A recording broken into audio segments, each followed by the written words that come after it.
Hey guys, tonight we begin with painted faces, palace intrigue, and perfect prisoners. Forget the elegant geisha fantasies and romantic samurai tales Hollywood sold you.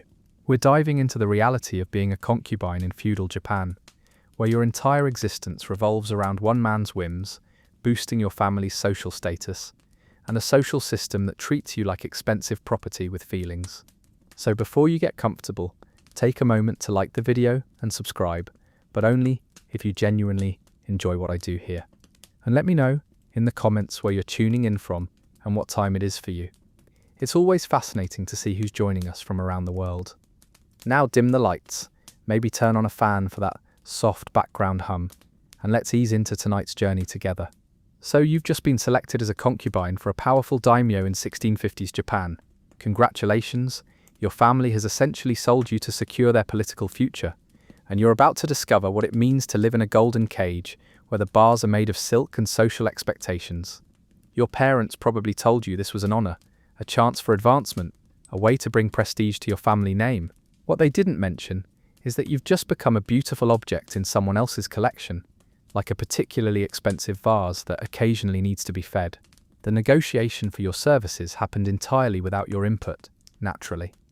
Your father and the daimyo's representatives discussed your your dowry arrangement, the way modern people might negotiate the price of a luxury car. They examined your teeth, discussed your health, evaluated your potential for producing male heirs, and assessed your family's political value. Your feelings about becoming human property were about as relevant to this transaction as asking a horse's opinion about being sold at market. You wake up on your first morning as official property on a tatami mat in a room that's technically luxurious by the standards of the time. The space is roughly 8 feet by 10 feet, about the size of a modern walk-in closet, and this is actually considered quite generous. Your futon, while more comfortable than what most peasants sleep on, still leaves your spine feeling like you've been lying on a slightly padded wooden board all night. The tatami mats beneath you smell of fresh rice straw, and that particular mustiness that comes from organic materials in a humid climate. The room smells of sandalwood incense, rice paper, and the faint underlying mustiness that comes from a building where hundreds of people live in close quarters, and bathing happens once a week if you're lucky. There's also the omnipresent smell of cooking rice, which permeates every building in Japan like a carbohydrate-based perfume, and the occasional whiff of night soil being collected from the various chamber pots throughout the compound. There's no privacy, of course. What's that?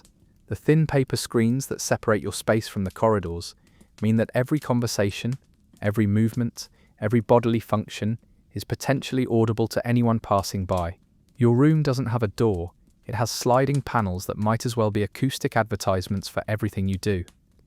The paper is so thin that shadows are visible through it, so even visual privacy is essentially non-existent. Want to cry quietly about your situation? Everyone knows. Need to use the chamber pot? The sound carries beautifully through the paper walls, complete with acoustic enhancement. It's like living in a house made of tissue paper, where your entire life is a performance, whether you want it to be or not.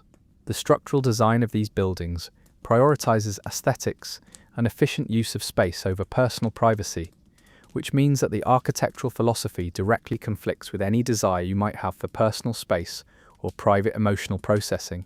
Every beam creak, every footstep, every whispered conversation becomes part of a communal soundtrack that never stops. Privacy becomes a luxury more rare than gold, and solitude is something that exists only in brief moments stolen between official activities. Now that you're awake, it's time for the morning ritual that will define your entire day, making yourself desirable for a man who might not even remember your name. You rise at dawn, not because you want to, but because the social hierarchy of the household demands it. Lower-ranking concubines rise first, higher-ranking ones can sleep later, and the official wife gets to wake up whenever she pleases. You're somewhere in the middle of this pecking order, which means you get the privilege of being conscious while it's still dark outside. The hierarchy among concubines is as complex as medieval court politics and twice as petty.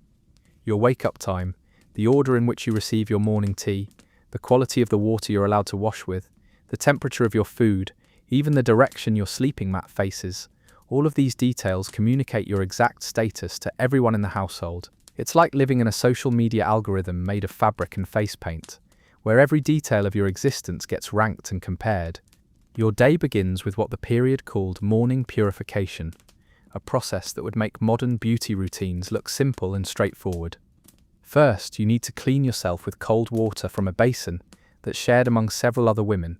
The water is changed maybe twice a day, so by the time it gets to you, it's already been used by whoever ranked higher in the household hierarchy. The water temperature depends on the season. In winter, it's cold enough to make you question your life choices, while in summer, it's tepid and slightly cloudy from previous users.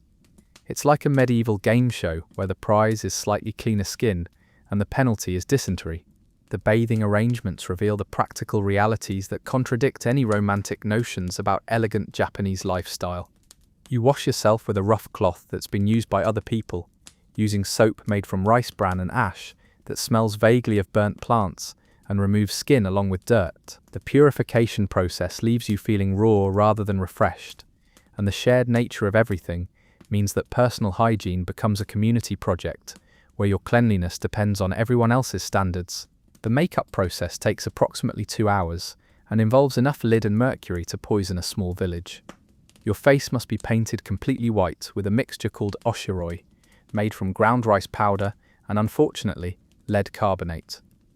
You apply this paste with brushes made from animal hair until your natural skin color is completely obliterated, creating the pale porcelain doll effect that Japanese aesthetics demanded. The lead is slowly giving you chronic poisoning, causing everything from digestive problems to neurological issues. But beauty standards don't care about your long-term health or mental stability. The white face paint has to be applied in perfectly even layers, which means you spend most of the morning staring at your reflection while carefully building up coverage that would make modern foundation look subtle. Any streaks, uneven patches, or missed spots mark you as either incompetent or careless, both of which reflect poorly on your training and your commitment to your role. The paint has to extend down your neck in a precise pattern that follows traditional guidelines. Too high and you look unfinished, too low and you're wasting expensive cosmetics.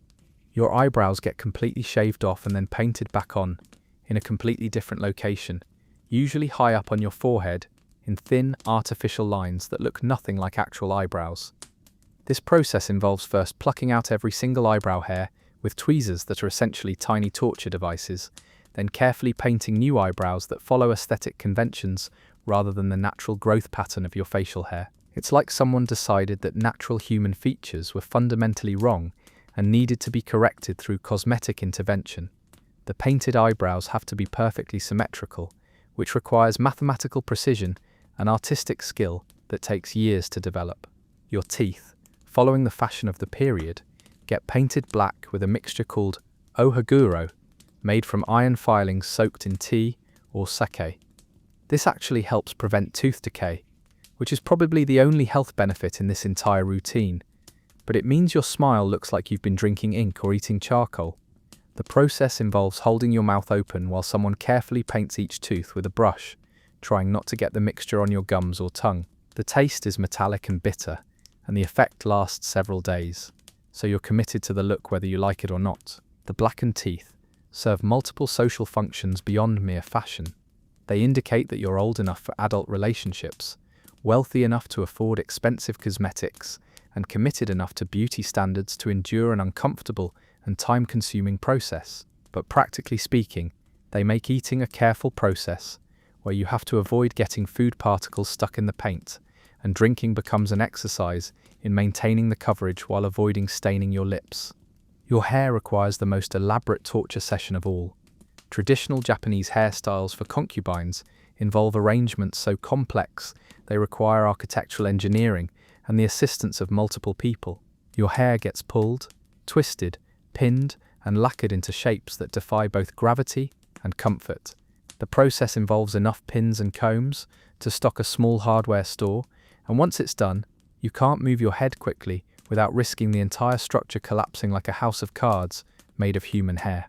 The hairstyling process begins before dawn and involves sectioning your hair into multiple parts that get treated with different oils, pomades, and setting agents.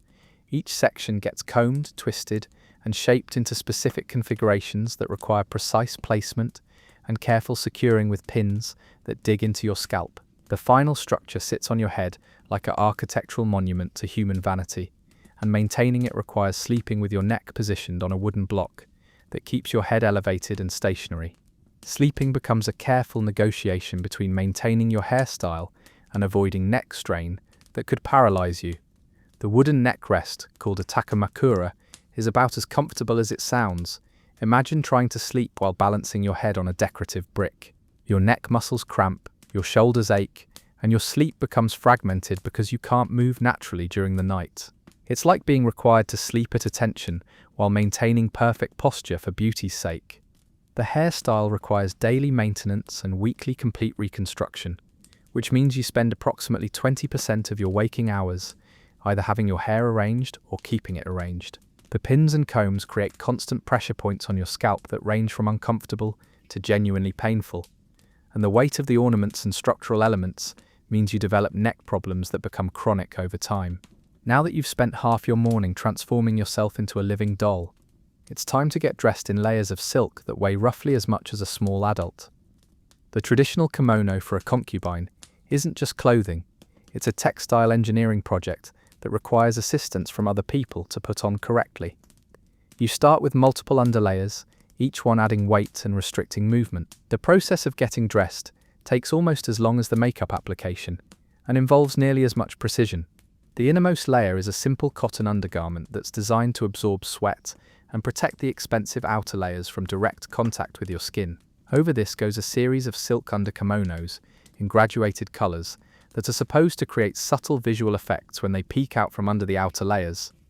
Each layer has to be positioned precisely so that the proper amount shows at the sleeves, neckline, and hem. Too much and you look gaudy, too little and you're not displaying the wealth and taste expected of your position. The outer kimono itself is a masterpiece of textile art that costs more than most people make in several years. The silk is hand-woven in patterns that tell stories, commemorate seasons, or reference classical literature that educated viewers are supposed to recognize and appreciate. The colors are created with dyes that come from rare plants, insects, and minerals, and the combination of hues must be appropriate for the season, your age, your status, and the occasion. Getting this wrong isn't just a fashion mistake, it's a social error that reflects poorly on your education and your patron's judgment in selecting you. The obi, or sash, gets tied so tightly around your midsection that breathing becomes a conscious activity rather than an automatic bodily function. The obi itself is several yards of heavily brocaded silk that weighs about as much as a small child, and tying it properly requires engineering skills and considerable physical strength. The knot arrangement at the back is so elaborate that you can't see it yourself, but everyone else can judge your status and the skill of your assistants by how perfectly it's executed. Wearing the complete outfit means you move like you're wrapped in expensive bandages. Sitting down requires careful arrangement of all the layers to avoid wrinkles, creases, or fabric damage that would be both embarrassing and expensive to repair. Walking becomes a graceful glide rather than normal human locomotion, because the restrictive clothing makes regular walking impossible. It's like being dressed in beautiful restraints that announce your wealth, while limiting your physical freedom. The colors and patterns of your clothing communicate your exact status in the household hierarchy to anyone who knows how to read the social signals. Too elaborate, and you're overstepping your position. Too simple, and you're not showing proper respect for your patron. The seasonal appropriateness of your outfit indicates your cultural education. Wearing spring patterns in autumn marks you as either ignorant or careless, both of which are social disasters. It's like wearing a resume that everyone can judge instantly, and getting it wrong can result in social consequences that affect not just you, but your entire family's standing. The weight of the complete outfit, kimono, obi, hair ornaments and accessories, totals somewhere between 15 and 20 pounds of fabric, metal and decorative elements that you carry around all day. Your posture has to remain perfect despite this load, and the physical strain of maintaining grace under these conditions builds specific muscle groups while atrophying others. After years of this daily routine, your body adapts to the requirements of ornamental living in ways that would make normal physical activities increasingly difficult.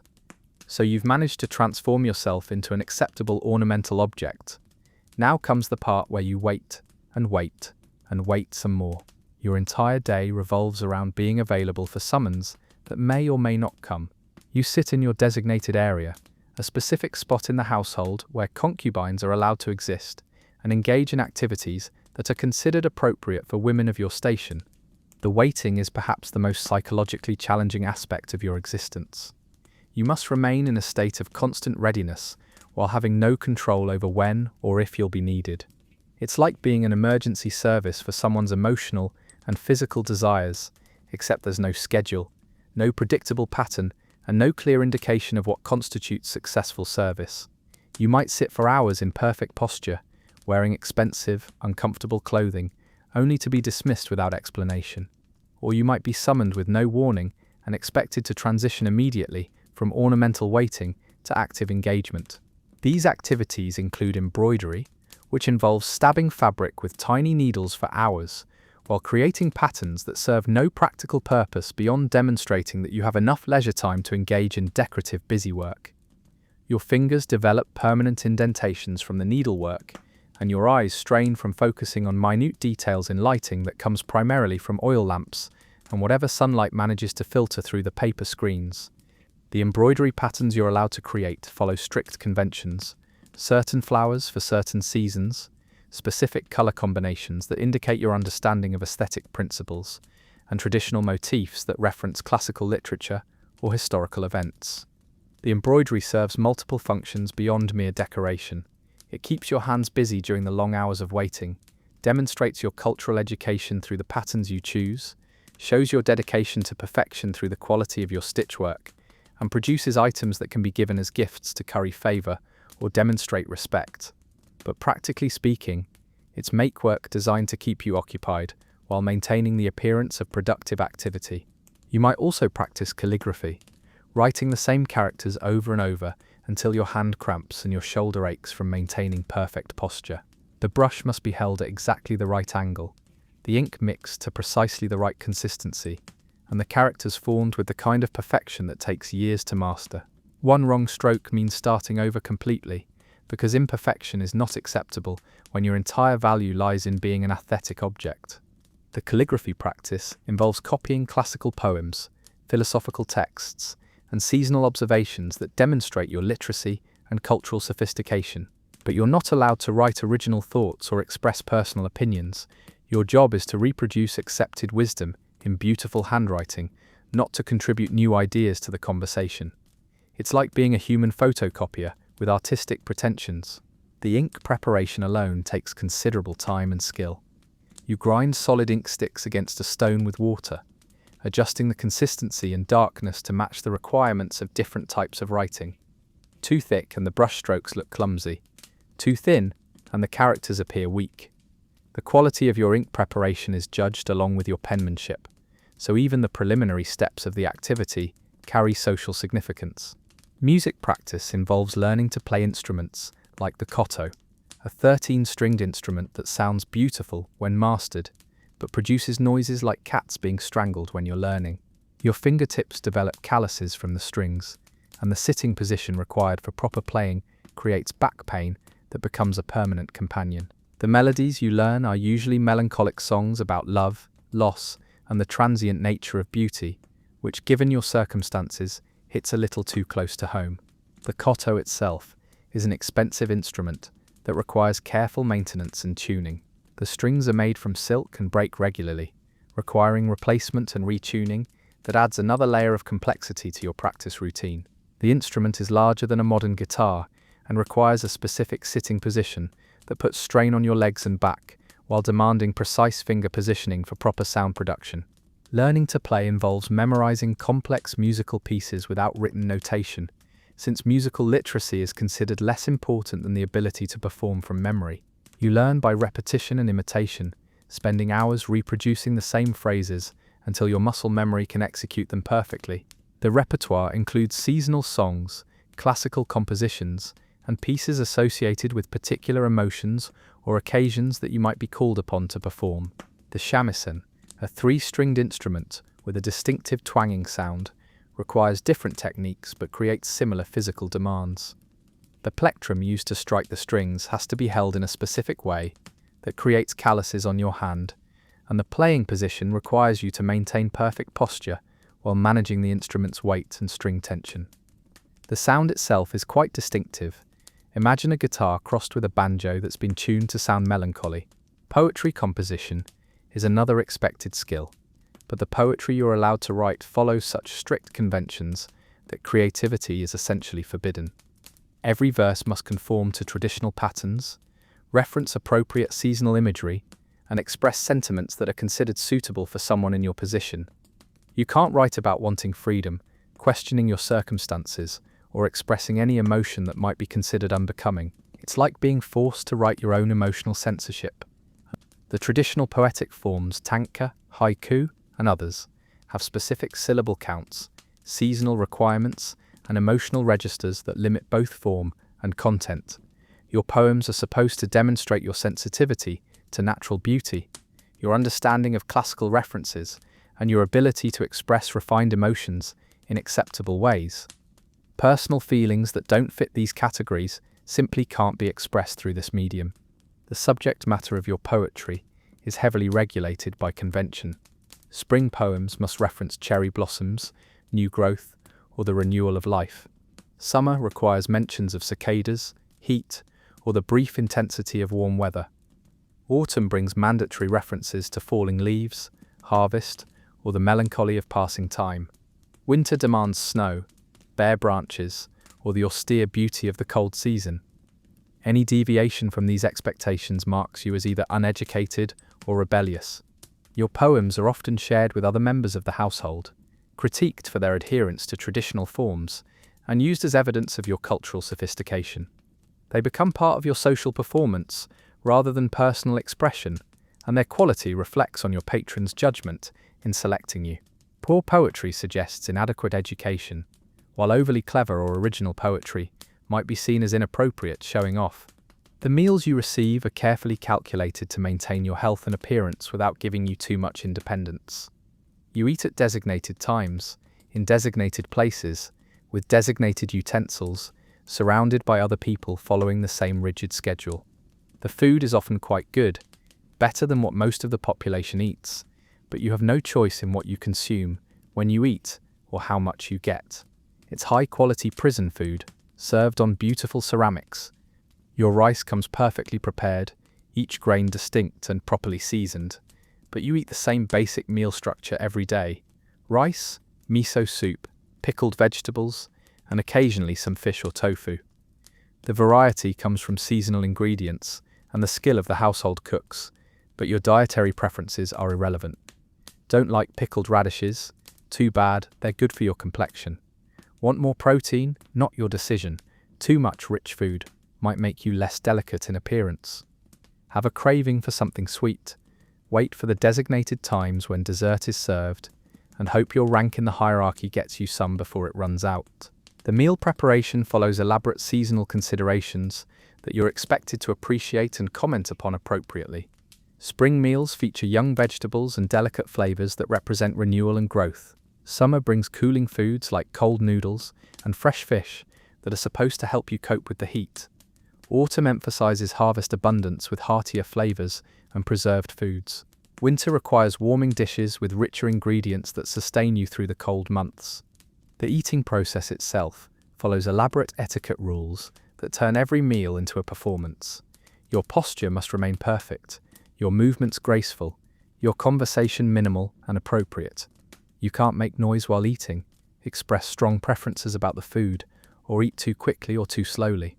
The chopsticks must be held correctly, the rice bowl lifted to the proper height, and the soup consumed without slurping sounds that would indicate poor breeding. The timing of meals is rigidly controlled and reflects your status within the household hierarchy. Higher-ranking members eat first, both in terms of daily meal schedule and in terms of access to the best portions of each dish. If you're having a bad day, or have fallen out of favour, you might find your meals arriving later, slightly cooler, or with smaller portions than usual. Food becomes another way that your status gets communicated and reinforced throughout the day. Your relationship with food becomes complicated by the constant awareness that your appearance depends on maintaining an ideal weight and complexion. Too thin, and you look unhealthy; too heavy, and you're not meeting beauty standards. The amounts you're served are calculated to maintain this balance, but your natural appetite and individual metabolism don't necessarily align with these calculations. You learn to eat what's provided regardless of whether you're actually hungry, and to suppress cravings for foods that don't fit the prescribed diet. The quality and presentation of your food also serves as a constant reminder of your dependence on your patrons' continued favour. The expensive ingredients, beautiful serving dishes, and careful preparation represent significant resources being invested in your maintenance. This luxury comes with the implicit understanding that it can be withdrawn if your performance becomes unsatisfactory or if economic circumstances require budget reductions. Now that you've spent your morning becoming beautiful and your afternoon being ornamental, evening approaches with the possibility that you might actually be called upon to fulfill your primary function. This is where the reality of your situation becomes unavoidably clear. You exist for one person's pleasure, and your feelings about that arrangement are irrelevant to anyone making decisions about your life. The evening hours bring a particular kind of tension because this is when you're most likely to be summoned for intimate companionship. Throughout the day, you've been preparing for this possibility while never knowing if it will actually occur. The uncertainty creates a constant low-level anxiety that you must hide behind your serene exterior. You might spend hours in perfect readiness, only to be ignored, or you might be called with no warning when you're not at your best. When summoned to your patron's quarters, you must move through the household with perfect grace, despite wearing clothing that restricts your movement and shoes that are essentially decorative torture devices. The wooden getter clogs create a distinctive clicking sound that announces your approach to everyone in the building, so there's no discretion about where you're going or why. Every person you pass knows exactly what's happening, and your dignity depends on maintaining composure while essentially walking to a sexual appointment that everyone is aware of. The journey through the household to your patron's quarters becomes a gauntlet of social observation. Servants pretend not to notice while clearly watching your progress. Other women in the household, wives, concubines, daughters, make their own judgments about your summons and what it means for the shifting dynamics of favour and attention. Your walk becomes a public performance of grace under social scrutiny. The footwear required for formal occasions consists of wooden platforms that elevate you several inches off the ground while providing minimal actual foot support. Walking in these requires a specific technique that makes normal human locomotion impossible. You must take small, careful steps while keeping your centre of gravity perfectly balanced. One wrong step can result in a fall that would be both painful and humiliating, so every movement requires conscious attention and careful planning. The room you enter is designed to display wealth and power through minimalist elegance. Everything is perfectly arranged, from the flower arrangements to the placement of cushions, and you become part of this aesthetic arrangement. The space itself communicates your patron's taste, wealth, and cultural sophistication, while your presence in it demonstrates his ability to acquire and maintain beautiful objects including you. The interior design follows principles that emphasize harmony, balance, and seasonal appropriateness. The hanging scrolls, flower arrangements, incense selection, and even the choice of tea utensils all communicate sophisticated aesthetic judgment. You're expected to appreciate and comment appropriately on these details, demonstrating your own cultural education while acknowledging your patron's superior taste and refinement.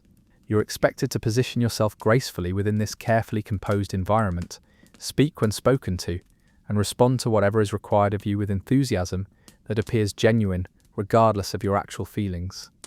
Your conversation must be intelligent enough to be interesting, but not so clever that it threatens masculine authority.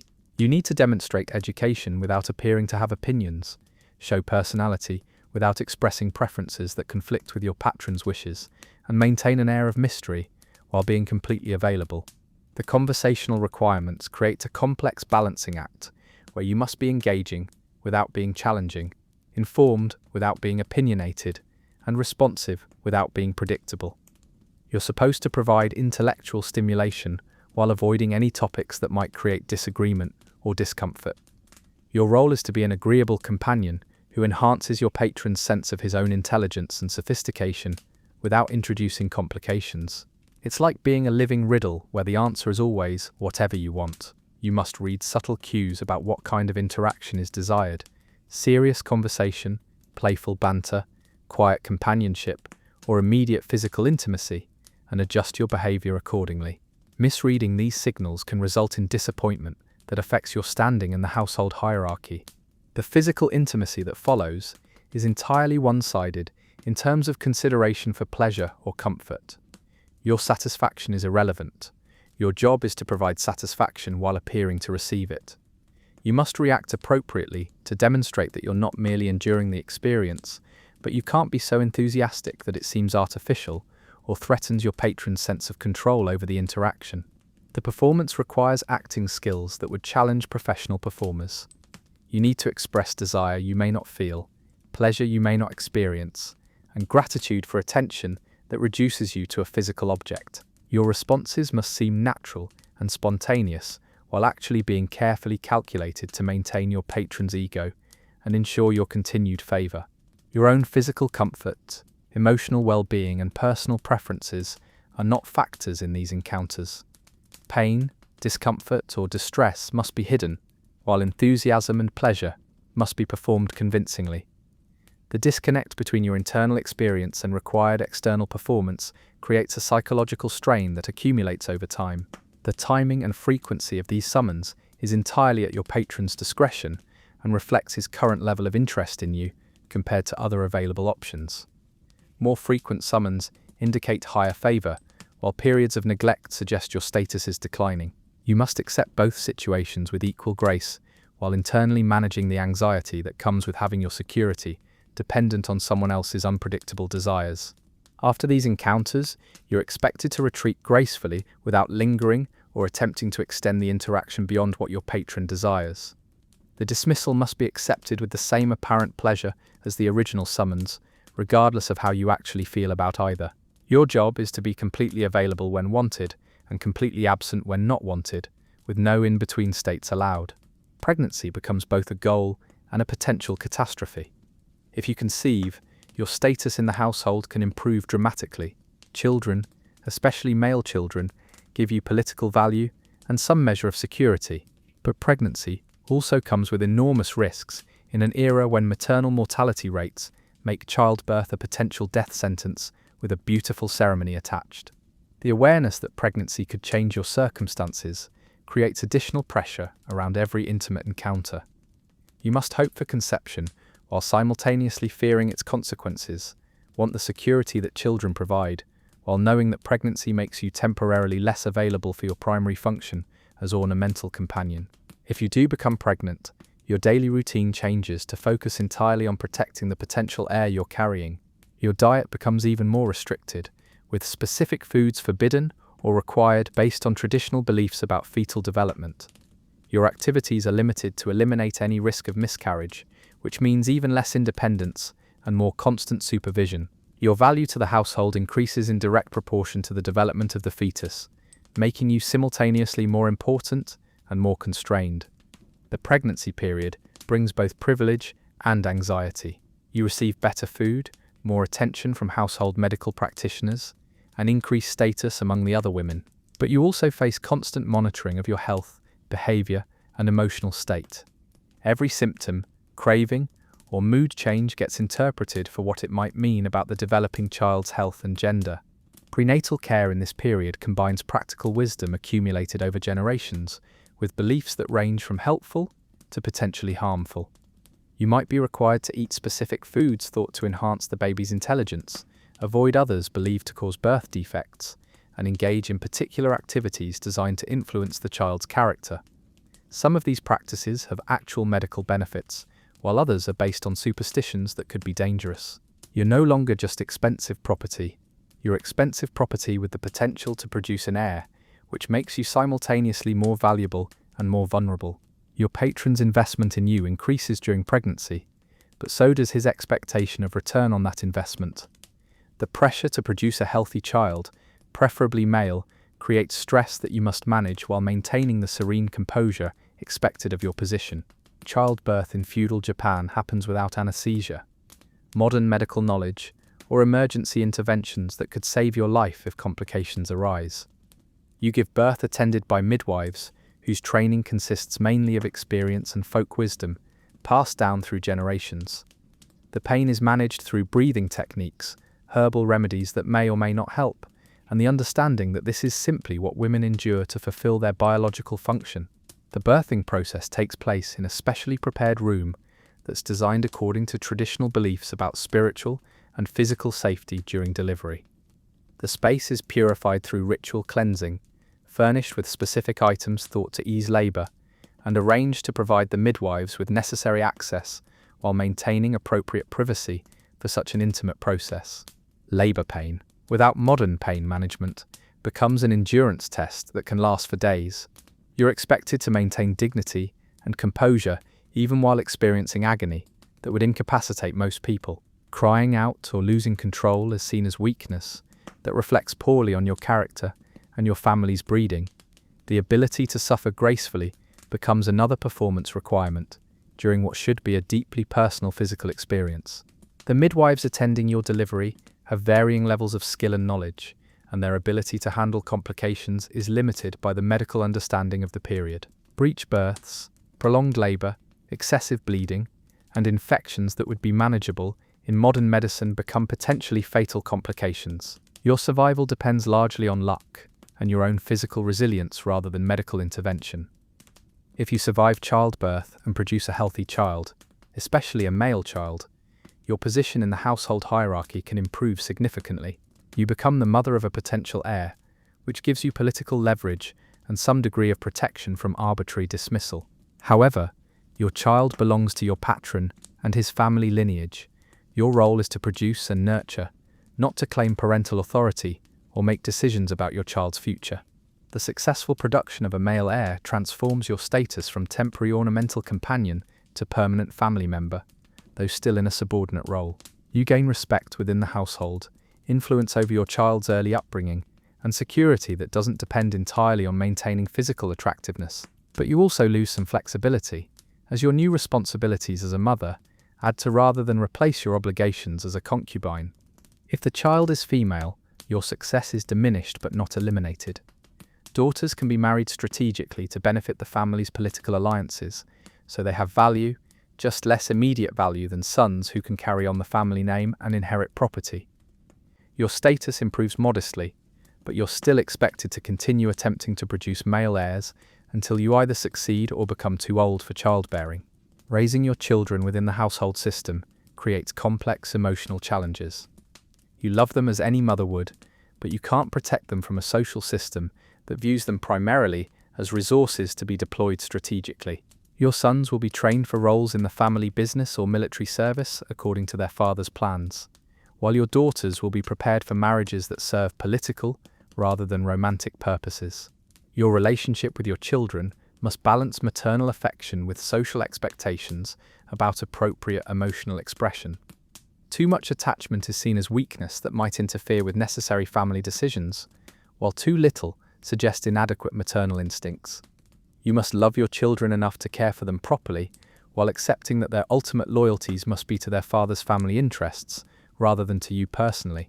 If you fail to conceive, or if you miscarry, or if your children die in infancy, which happens frequently in this period, your position becomes increasingly precarious. A concubine who doesn't produce children has limited long-term value in a system where your primary purpose is reproduction. You might be retained for companionship if your patron has genuine affection for you, or dismissed to make room for someone more fertile, depending on various factors beyond your control. The pressure to conceive creates additional stress around the intimate aspects of your role. Each failed pregnancy, each miscarriage, each infant death represents not just personal loss, but professional failure that threatens your security. The grief you feel for lost children must be managed privately, as excessive mourning is seen as inappropriate focus on personal feelings, rather than acceptance of divine will. The other women in the household exist in a complex web of competition and cooperation that would make modern office politics look simple and straightforward. You're simultaneously allies and rivals with the other concubines, sharing the experience of your circumstances while competing for the limited attention and resources available from your patron. The social dynamics require constant navigation of shifting alliances, unspoken hierarchies, and political implications of every interaction. The official wife holds ultimate authority among the women in the household, and her attitude toward you can determine whether your life is merely difficult or becomes genuinely miserable. Some wives see concubines as useful tools that provide companionship for their husbands and reduce pressure on them for constant attention. Others view concubines as threats to their status and treat them accordingly, using their authority to make daily life as unpleasant as possible without crossing lines that would displease their husbands. The wife's treatment of concubines often depends on her own security within the marriage, her success in producing heirs, and her confidence in her husband's affection. A secure wife might be relatively benevolent toward concubines, viewing them as allies in managing her husband's needs and reducing demands on her time. An insecure wife, however, might use every opportunity to assert her dominance, creating rules and restrictions that make your daily existence a careful navigation of potential punishments for imagined slights.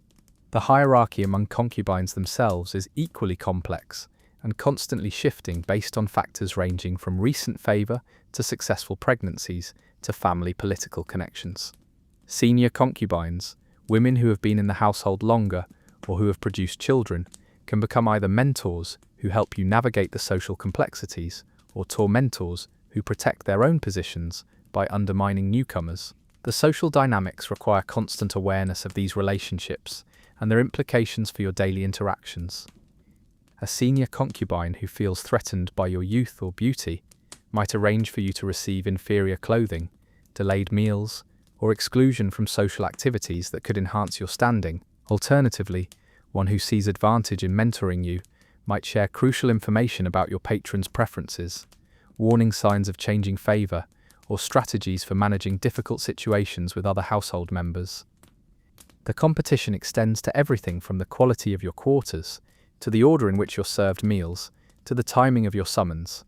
These seemingly minor details carry significant meaning in a social system where status is communicated through countless small privileges and restrictions. Being served tea first indicates higher standing, while being last suggests declining favor. The location of your sleeping quarters, closer to or farther from your patron's rooms, sends signals about your current importance that everyone in the household can read and interpret. Your relationship with the household servants is equally complex and politically significant. You rank above them in the social hierarchy, but you're dependent on their services for basic daily needs, and they often have more practical power over your comfort than their official status suggests. So treating them poorly can result in subtle sabotage. Your meals might be late, your clothes not properly maintained, your quarters cleaned inadequately, or information about your activities shared with people who could use it against you. The servants often know more about the household dynamics than the women they serve, since they move freely throughout the compound and overhear conversations that reveal the real power structures and relationship dynamics. Cultivating positive relationships with key servants can provide valuable intelligence about changing circumstances, while alienating them can leave you isolated and uninformed about developments that affect your security. The economic relationships between concubines and servants also create complications. You might have small amounts of money or valuable items that you could use to secure better service or information, but such transactions must be handled discreetly to avoid appearing to circumvent official household arrangements. The servant's loyalty ultimately belongs to your patron and his family, so any alliances you form with them are temporary and conditional. The isolation from your birth family becomes a constant source of emotional pain that you must hide behind a composed exterior. You're allowed to maintain some contact through letters, but these communications are often monitored, and your ability to visit or receive visits is entirely dependent on your patron's permission and the household's convenience. The distance, both physical and social, that develops between you and your original family creates a sense of existing between worlds without fully belonging to either. Your siblings move on with their lives while you remain frozen in this artificial world of silk and ceremony. They marry people of their choice, have children they can raise according to their own values, build independent lives with personal autonomy that you remember but can no longer imagine experiencing. You hear about their lives through carefully filtered information in letters that may be read by others before reaching you, but you can't participate in their joys or sorrows except through formal expressions of appropriate sentiment. The emotional distance from your family is compounded by the practical reality that your circumstances have changed you in ways that make returning to your original social world impossible. You've been trained in behaviors, expectations, and social codes that mark you as belonging to a different class, while losing familiarity with the daily realities of life outside the elaborate artificiality of your current existence. Your parents, who arranged your placement as a concubine, occupy a particularly complicated position in your emotional landscape. They benefited from the transaction that established your current circumstances, receiving payment and political connections in exchange for your independence. Your feelings toward them must navigate between filial duty, gratitude for their concern for the family's welfare, and resentment about being treated as a commodity in their social advancement strategy. The letters you exchange with family members follow conventions that make genuine emotional communication difficult. You must express appropriate gratitude for your circumstances, demonstrate that you're fulfilling your role successfully, and avoid any complaints that might suggest ingratitude or failure to adapt properly. Your real feelings about your situation, loneliness, frustration, fear, or grief, can't be directly expressed without risking censure or creating family shame. The aging process becomes a source of increasing anxiety, as your physical beauty, which forms the foundation of your value in this system, inevitably begins to fade. Every line that appears on your face, every change in your figure, every grey hair represents a diminishment of your worth in a social structure that prizes youth and beauty above all other qualities. The awareness that your security depends entirely on maintaining physical attractiveness in a body that naturally ages creates a constant undercurrent of fear that you must hide behind the serene composure expected of your position. You watch newer, younger concubines arrive in the household and know that they represent your eventual replacement. The knowledge that your security depends entirely on maintaining physical attractiveness in a body that naturally ages creates a constant undercurrent of fear that you must hide behind the serene composure expected of your position. Each new arrival forces you to confront your own mortality and diminishing value in a system that treats women as renewable resources. The younger women often possess advantages beyond mere youth. They might come from families with better political connections, have more advanced education in arts that are currently fashionable, or simply represent novelty that temporarily captures your patron's interest. Your experience and developed skills in managing household dynamics might give you some advantages, but these become less significant as your physical appeal diminishes. The process of aging as a concubine involves not just physical changes, but social adjustments that require careful navigation. You must gradually transition from being primarily ornamental to being primarily useful in other ways, perhaps as a mentor to younger concubines, a manager of household activities, or a trusted advisor on family matters. This transition requires demonstrating value beyond physical attractiveness while accepting reduced status and attention. The cosmetic efforts required to maintain an appearance of youth become increasingly elaborate and time-consuming as you age. The same makeup techniques that enhanced your natural beauty in youth now serve to disguise the evidence of aging, requiring greater skill and more expensive products to achieve convincing results. The daily process of transformation becomes a battle against time that you're ultimately destined to lose. Retirement, such as it exists, depends entirely on your patron's benevolence and your accumulated political capital within the household. Some concubines who have produced children or who have earned genuine affection might be provided with small houses and modest incomes for their later years, allowing them to live independently while remaining connected to the family that has defined their adult lives. Others find themselves dismissed with minimal support once their usefulness has ended, facing an uncertain future with limited resources and few viable options. The lucky ones might be allowed to marry lower-ranking men who are willing to accept wives with concubine backgrounds, though such marriages typically involve significant social compromise on both sides. The men willing to marry former concubines usually have limited prospects themselves, while the women must accept reduced social status and the constant awareness that their past makes them less desirable marriage partners. The unlucky ones might find themselves with no resources and no family willing to take them back, facing poverty in a society with very limited options for single women of advanced age. Without family support, independent income, or marketable skills beyond those required for ornamental companionship, dismissed concubines often face destitution that contrasts sharply with the luxury of their previous circumstances.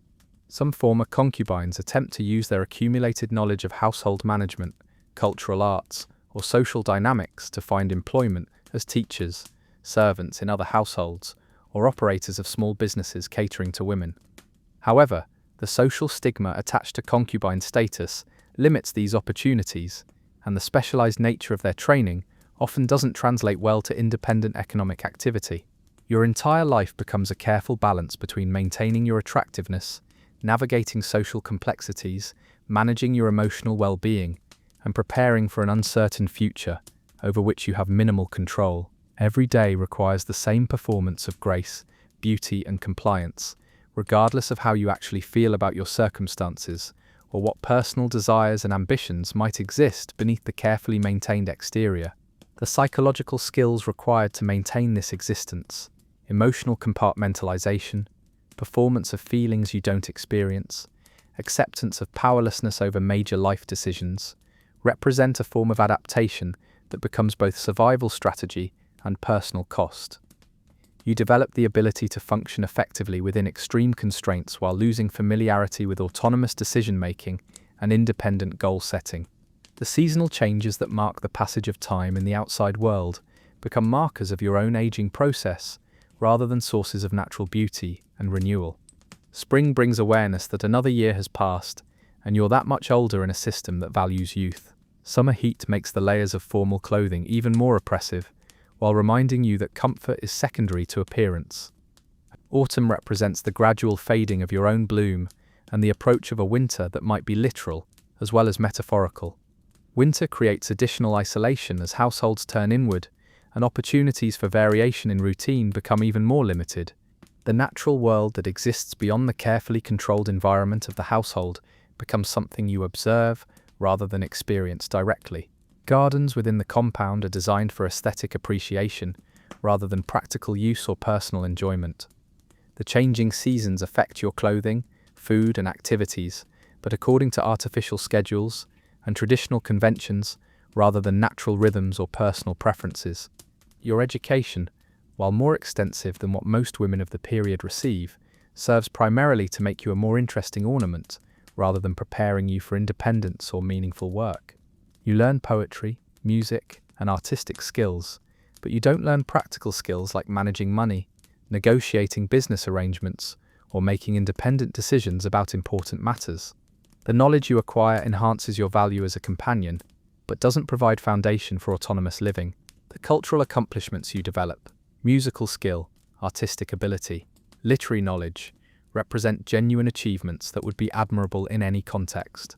However, their purpose in your circumstances is to provide entertainment and demonstrate refinement rather than to express personal creativity or contribute to cultural development. Your talents become performance tools rather than means of personal fulfillment or artistic expression. The intellectual stimulation you receive through your education and cultural activities provides some compensation for the restrictions of your daily life, but it's limited by the requirement that your learning serve decorative rather than practical purposes. You might develop genuine expertise in classical literature, musical composition, or artistic techniques, but you can't use this knowledge for independent creative work or teaching others in ways that would establish your own reputation and authority. The religious and philosophical traditions that are supposed to provide comfort and meaning often emphasize acceptance of your fate, the transient nature of earthly pleasure, and the importance of fulfilling your designated role without complaint. Buddhism teaches that desire leads to suffering, which becomes ironically relevant when your entire existence is built around fulfilling someone else's desires while suppressing your own.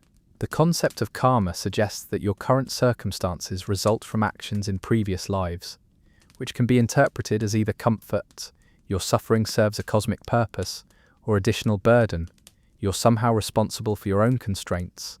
Confucian philosophy emphasizes social harmony through everyone accepting their proper role in hierarchical relationships, which directly supports the system that defines your existence, while providing little comfort for the personal costs of maintaining that harmony. The idea that individual fulfillment should be subordinated to social stability becomes both explanation for and justification of your circumstances. Your spiritual life becomes another area where you must balance genuine seeking for meaning with the expectations of your social position.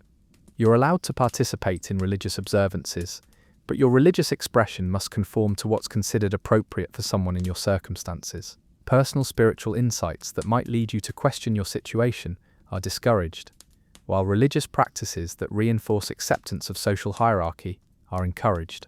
The meditation and contemplative practices available to you can provide some relief from the psychological stress of your circumstances, but they're also supposed to cultivate detachment from personal desires and acceptance of conditions beyond your control. The same spiritual techniques that might offer emotional regulation and inner peace also serve to reinforce your acquiescence to a system that limits your autonomy. The festivals and celebrations that punctuate the year become elaborate performances where you must display appropriate joy and participation while remaining aware that you're essentially decorative elements in someone else's life celebration.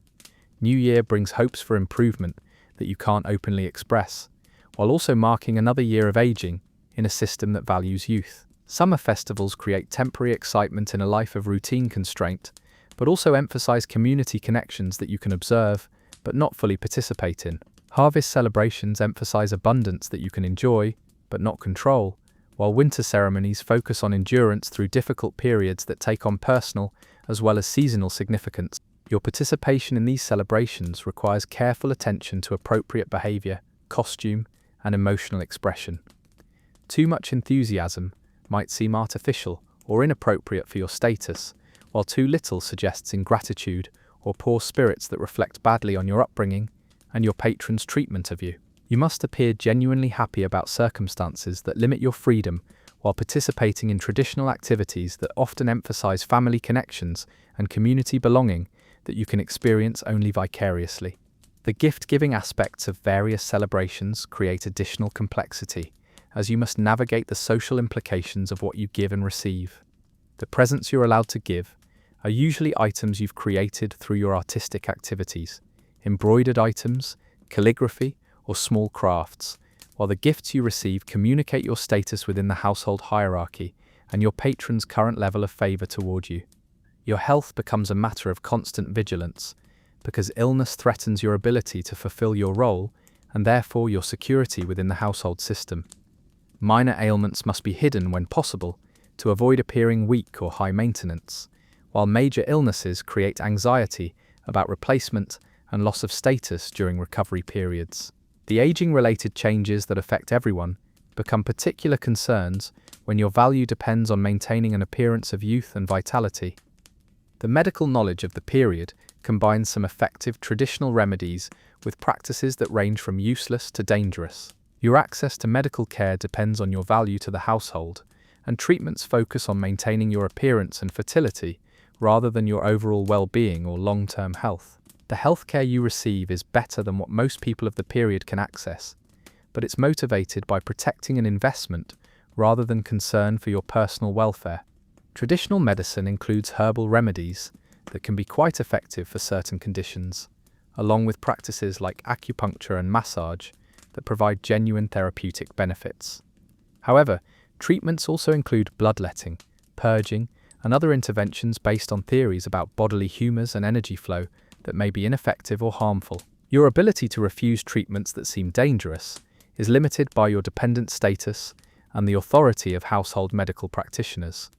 Mental and emotional health receive even less consideration than physical health.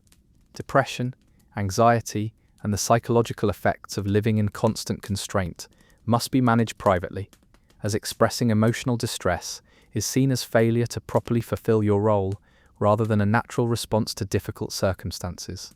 You develop coping mechanisms that involve compartmentalizing your feelings, finding small sources of pleasure within restricted circumstances, and maintaining hope for improvements that may never come.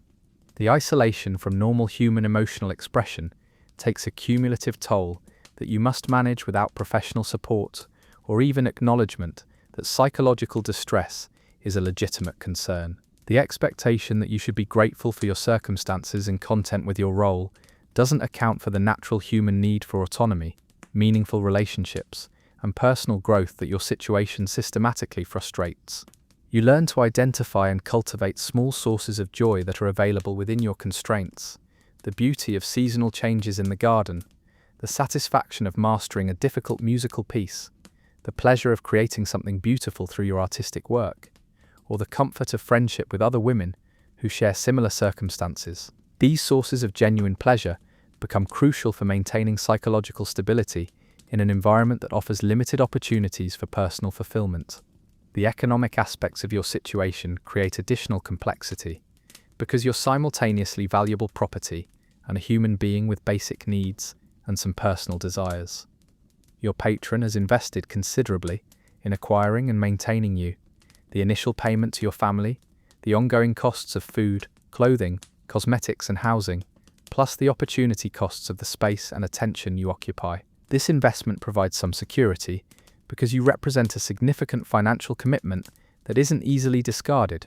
However, this same economic investment means that you're viewed primarily as a return on investment rather than as a person with independent worth and individual needs. Your value is calculated based on the pleasure, prestige, and potential heirs you provide, while your personal happiness, fulfillment, and long-term welfare are secondary considerations at best.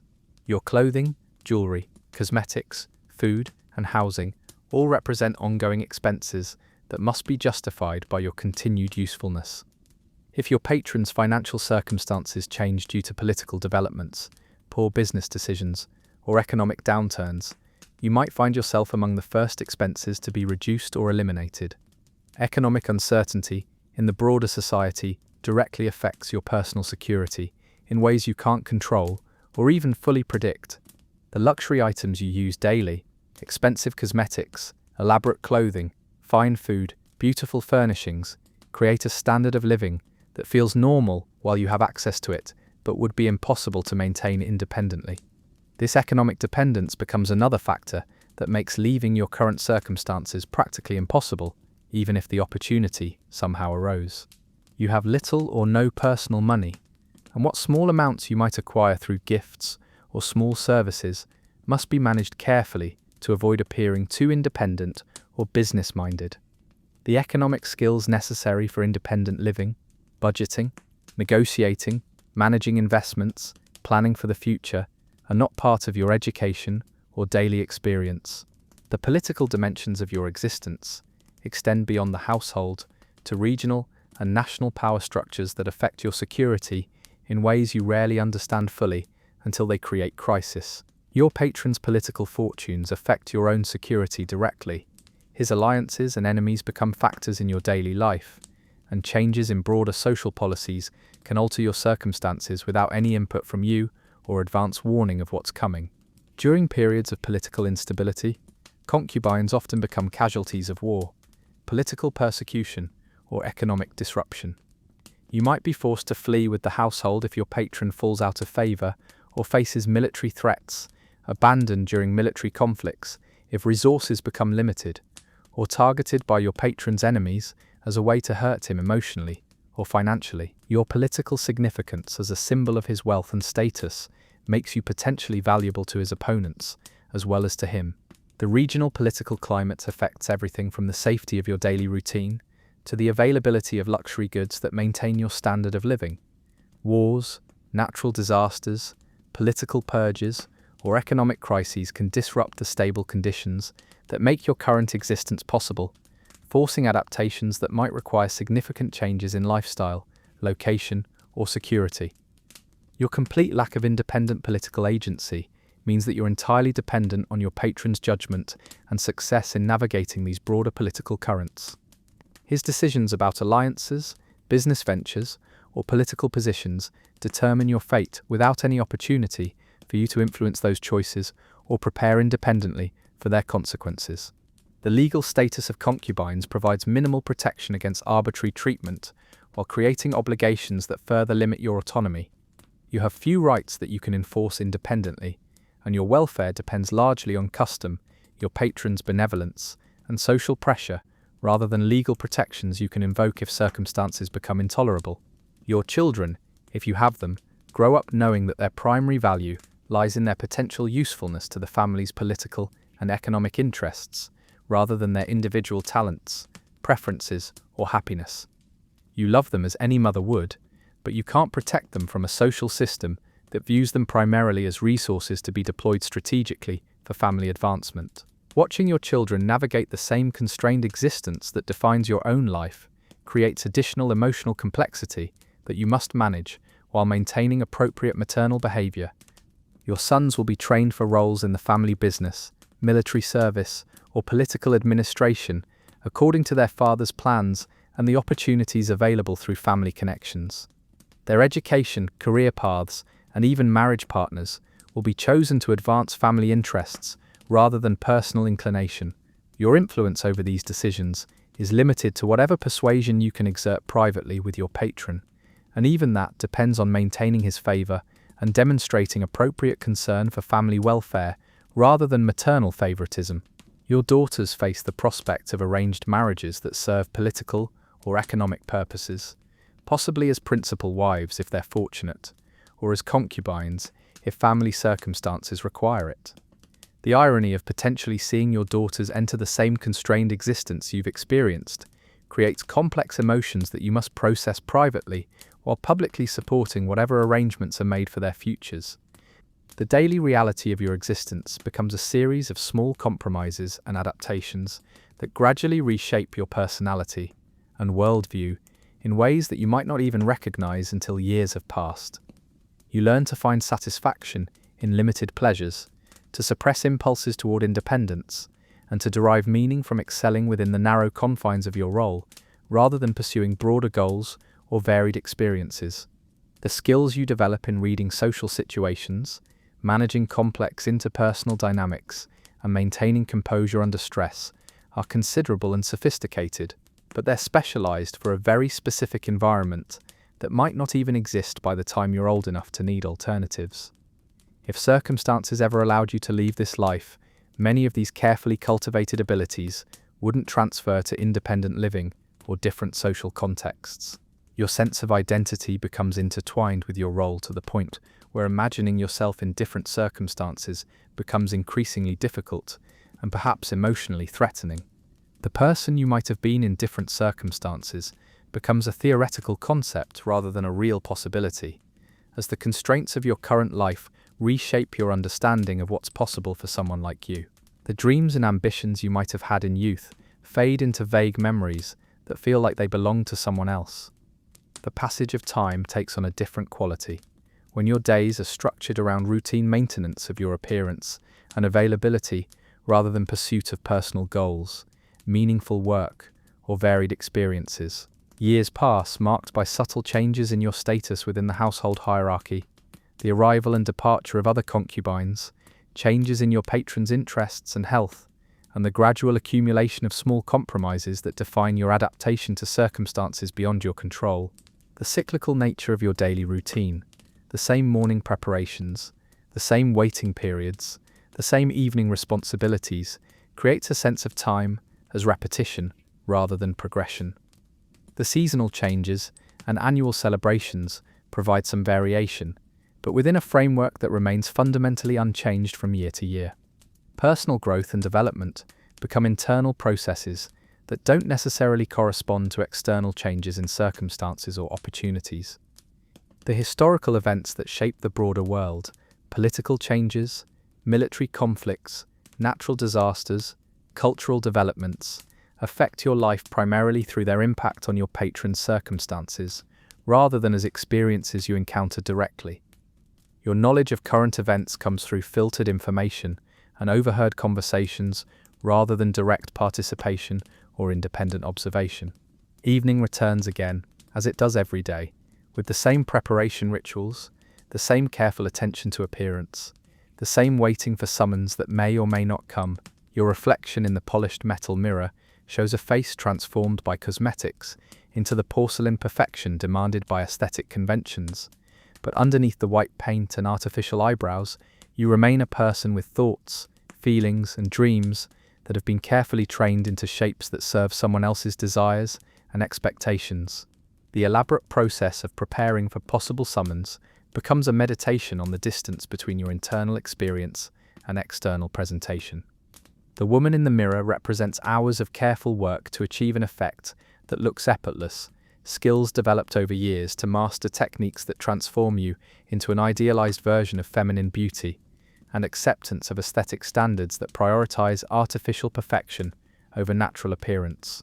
The night sounds of the household, the soft conversations of servants, the rustling of silk clothing, the distant sound of someone practicing music, the settling of wooden beams as the building cools, create a soundtrack for reflection on a life that is simultaneously privileged and constrained, luxurious and limiting, secure and uncertain. These sounds represent the many other people living their own carefully prescribed lives within the same physical space, while maintaining the social distances that prevent genuine intimacy or shared understanding. You settle onto your futon in your small, elegant room, surrounded by beautiful objects that belong to someone else, wearing clothing that marks your status as expensive property. Having spent another day successfully maintaining the illusion that this existence represents the fulfillment of your purpose, rather than the systematic suppression of your autonomous selfhood. The beauty of your surroundings, the fine textiles, the carefully arranged flowers, the subtle incense, creates an aesthetic environment that's genuinely lovely, while serving as a constant reminder that you exist within someone else's vision of what your life should be. Tomorrow will bring the same routines, the same careful performance of grace and availability, the same balance between the security of your position and the limitations it imposes on every aspect of your existence. You close your eyes knowing that your dreams are among the few things that remain entirely your own, though even they are often shaped by the constraints that define your waking hours and the subtle ways that your circumstances have influenced your imagination and desires. In this system that treats human beings as beautiful objects to be collected and displayed, you have found ways to maintain some sense of yourself, while fulfilling the role that circumstances have imposed upon you. It's a testament to human adaptability and resilience, though perhaps not the kind of adaptation that anyone would choose if real choices were available and alternative paths seemed possible.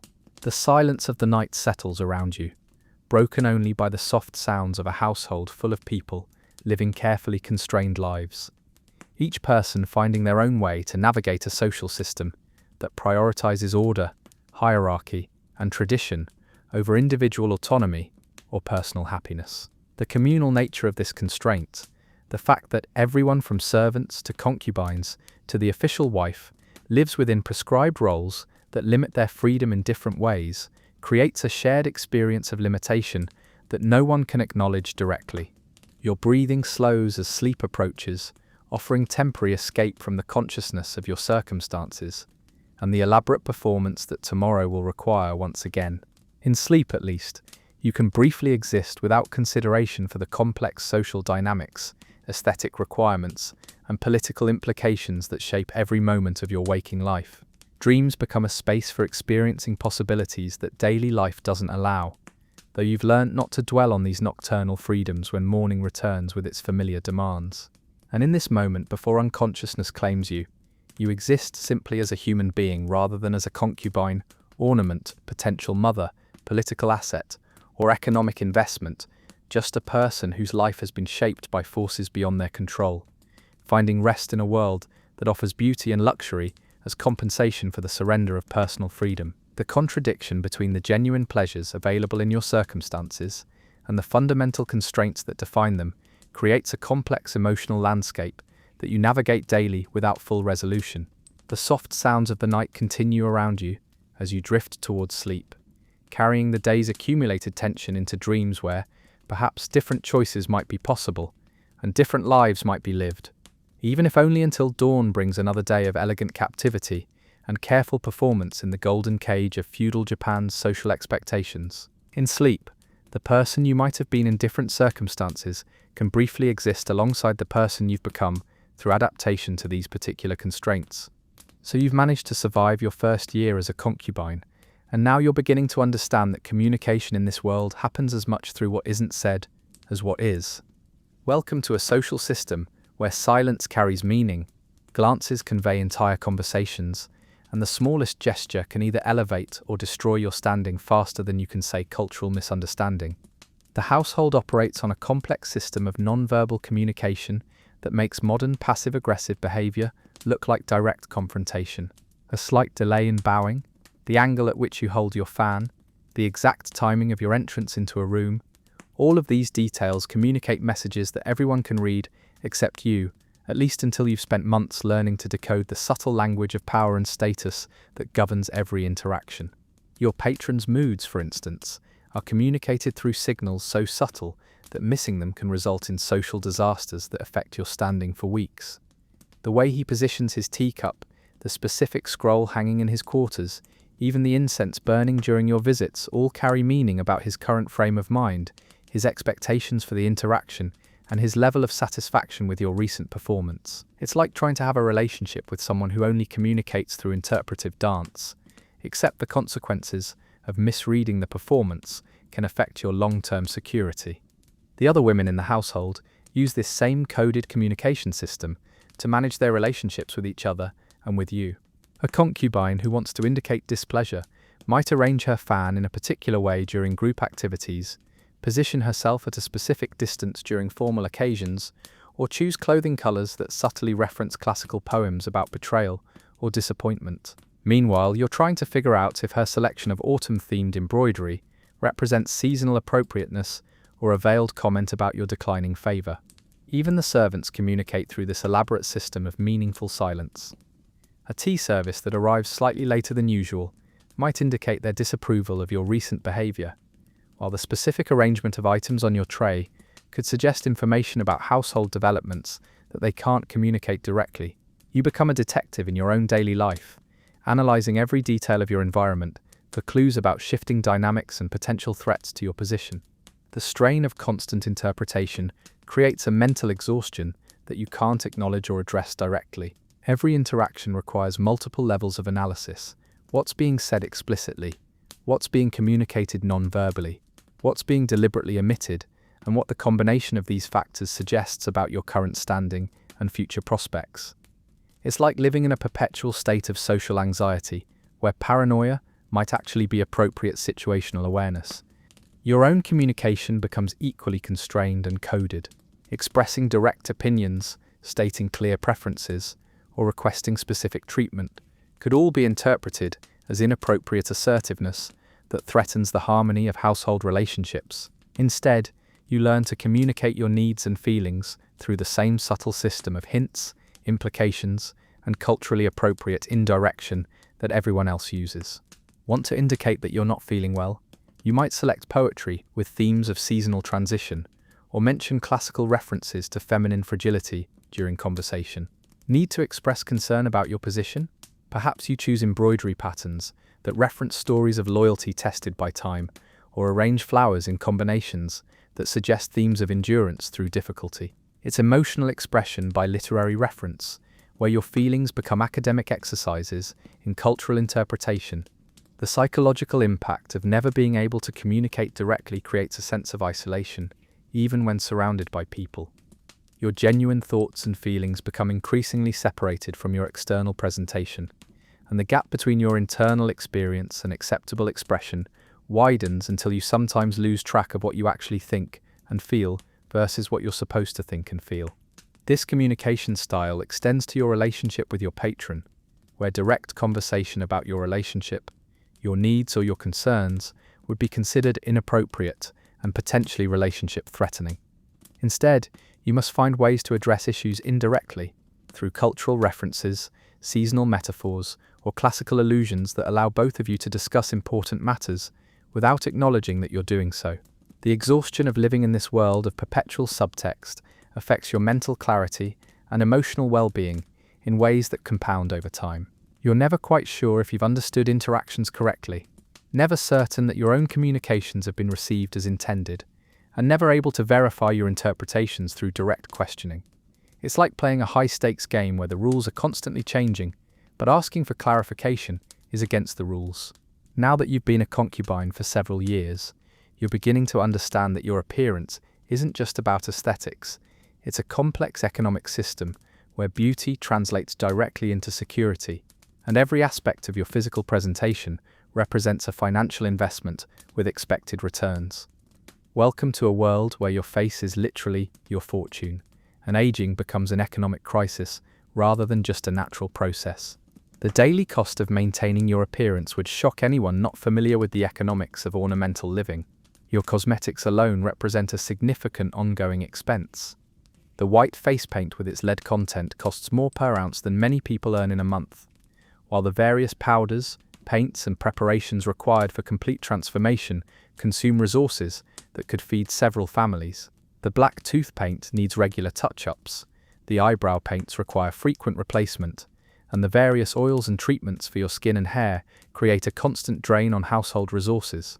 Your clothing represents an even larger economic investment that requires careful management and preservation. Each kimono costs the equivalent of several years' wages for an average worker, and your wardrobe needs to include appropriate outfits for different seasons, occasions, and social events. The silk must be stored properly to prevent damage from insects, humidity, or light exposure.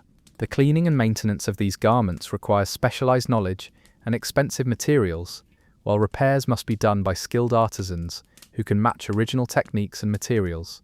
The elaborate hair ornaments, jewelry, and accessories that complete your daily appearance each represent significant individual investments that must be maintained, protected, and periodically replaced. The hairpins are often made from precious metals and decorated with genuine gems or pearls, while the combs might be carved from rare materials like tortoiseshell or exotic woods. Each piece serves both aesthetic and status signaling functions, and losing or damaging any of them creates financial consequences beyond their immediate replacement cost. Your patron's investment in your maintenance extends beyond mere appearance to include the ongoing costs of your housing, food, medical care, and education in cultural arts. The space you occupy could be used for other purposes that might generate income or house family members, while the resources devoted to your care represent opportunity costs that affect the household's overall economic strategy. Your value must justify these ongoing expenses through the pleasure, prestige, and potential heirs you provide. The economic pressure created by these investments affects your behavior and choices in ways that extend far beyond vanity or personal preference. Every decision about your appearance, activities, and social interactions must consider the economic implications for your patron, and by extension, your own continued security. Damaging expensive clothing through carelessness, losing valuable accessories, or failing to maintain your appearance properly becomes a form of financial negligence that threatens your position. The seasonal changes in your wardrobe create particular economic pressures because the clothing appropriate for one season can't be worn during others without demonstrating either social ignorance or economic constraint, both of which reflect poorly on your patron's status and resources. You need different clothing for spring viewing of cherry blossoms, summer festivals, autumn moon viewing parties, and winter ceremonies, each requiring multiple layers and accessories that might be worn only a few times each year. Your aging process becomes an economic crisis because the diminishing returns on beauty investments threaten the fundamental basis of your value to the household. As you get older, maintaining an appearance of youth requires increasingly expensive cosmetics, more time-consuming preparation routines, and more frequent replacement of clothing that no longer flatters your changing figure. The cost-benefit analysis of your maintenance becomes less favorable even as the effort required increases. The arrival of younger concubines creates direct economic competition, where your patron must evaluate the relative returns on investment, represented by maintaining existing concubines versus acquiring new ones. Younger women require less expensive maintenance to achieve better aesthetic results, while offering longer potential productive periods for childbearing and companionship. You must demonstrate value that justifies continued investment despite these economic disadvantages. The broader economic conditions affecting your patron's business interests and political circumstances directly impact the resources available for your maintenance and the household's willingness to continue expensive investments in ornamental companions. Economic downturns, political instability, or poor business decisions can suddenly make you a luxury expense that needs to be reduced or eliminated, regardless of your personal efforts or achievements. Your complete economic dependence means that you have no independent income, savings, or financial resources to fall back on if circumstances change. The beautiful objects that surround you, the expensive clothing you wear, and the luxurious food you eat all belong to someone else and could be withdrawn without notice. You exist in a state of economic suspended animation, where your lifestyle depends entirely on someone else's continued willingness and ability to support it. So you've discovered that tea service isn't just about serving tea. It's an elaborate performance that communicates everything from household hierarchy to political alliances to your patron's current favor toward you. Congratulations on entering a world where the angle of a tea whisk and the timing of water pours carry more social significance than most people's entire conversations, and where a single misplaced gesture can create diplomatic incidents within your own household. The tea ceremony represents the pinnacle of aesthetic refinement and social complexity, where every movement has been codified through centuries of tradition into a dance of meaning that takes years to master. Your participation in these ceremonies depends on your current status within the household hierarchy, and the role you're assigned, whether you're preparing tea, serving it, or merely observing, communicates your exact position to everyone present more clearly than any verbal announcement could. When you're chosen to prepare tea for your patron and important guests, the responsibility creates pressure that would challenge professional performers. Every aspect of the process, from the selection of tea implements to the specific movements used in preparation to the order in which guests are served, must be executed with flawless precision while appearing effortlessly graceful. The implements themselves are often priceless antiques with specific histories and cultural associations that informed observers can read like a social commentary on the occasion. The water temperature must be exactly correct for the specific type of tea being served, requiring judgment developed through years of practice and attention to subtle visual and auditory cues as the water heats. Too hot, and you scorch the delicate tea leaves. Too cool, and you fail to extract proper flavor and aroma. The whisking technique for matcha must create the perfect foam consistency. Too little, and the tea appears poorly prepared. Too much, and you demonstrate wasteful use of expensive ingredients. Your movements during the ceremony follow choreographed patterns that have been refined over generations to achieve maximum aesthetic effect while demonstrating respect for the tea, the implements, the guests, and the traditions being observed. The positioning of your body, the pace of your movements, the direction of your turns, and the manner in which you handle each implement all carry meaning that educated observers can interpret and judge. The clothing worn during tea ceremonies must be appropriate for the season, the formality of the occasion, and your role in the proceedings, but it also can't be so elaborate that it distracts from the tea service itself, or so simple that it fails to show proper respect for the ceremony. The colours must harmonise with the tea implements and the seasonal decorations in the room, while the patterns should reference literary or artistic traditions that complement the overall aesthetic experience. The conversation during tea service follows equally strict conventions about appropriate topics, speaking order, and the relationship between dialogue and the rhythm of tea preparation. You must be able to discuss seasonal poetry, classical literature, current political developments, and artistic achievements, while simultaneously managing the complex technical requirements of tea preparation. It's like conducting a dinner party conversation while performing surgery. Both activities require complete attention, but somehow you must do them simultaneously. The selection of sweets and small foods that accompany the tea must consider the season, the occasion, the preferences of the guests, and the aesthetic balance between flavors, colors, and textures. Too sweet, and the delicate tea flavors are overwhelmed. Too subtle, and the food appears inadequate for the occasion. The presentation must be beautiful enough to enhance the overall aesthetic experience, while being practical enough that guests can consume the food gracefully without disrupting the ceremony's flow. Your ability to read the social dynamics of tea gatherings becomes crucial for navigating the complex relationships among participants. Who speaks first? Who receives tea in what order? Which topics of conversation are welcomed or avoided? And how long the ceremony should continue, all depend on factors ranging from political relationships to personal moods that you must assess and respond to in real time. The economic aspects of tea ceremonies create additional pressure because the implements, ingredients, and settings represent significant financial investments that must be managed carefully. Damaging valuable tea bowls, wasting expensive tea, or making errors that require starting the process over again all carry financial implications that reflect on your competence and your patron's judgment in trusting you with such responsibilities. The seasonal variations in tea ceremony practices mean that you must master different techniques, implements, and aesthetic approaches for different times of year. Spring ceremonies emphasize renewal and delicate flavors. Summer focuses on cooling refreshment and lighter preparations. Autumn celebrates harvest abundance and deeper flavors, while winter requires warming preparations and more substantial accompaniments. Each season demands different skills and cultural knowledge. Your mistakes during tea ceremonies become public demonstrations of inadequate training or insufficient dedication that can affect your status within the household for months afterward.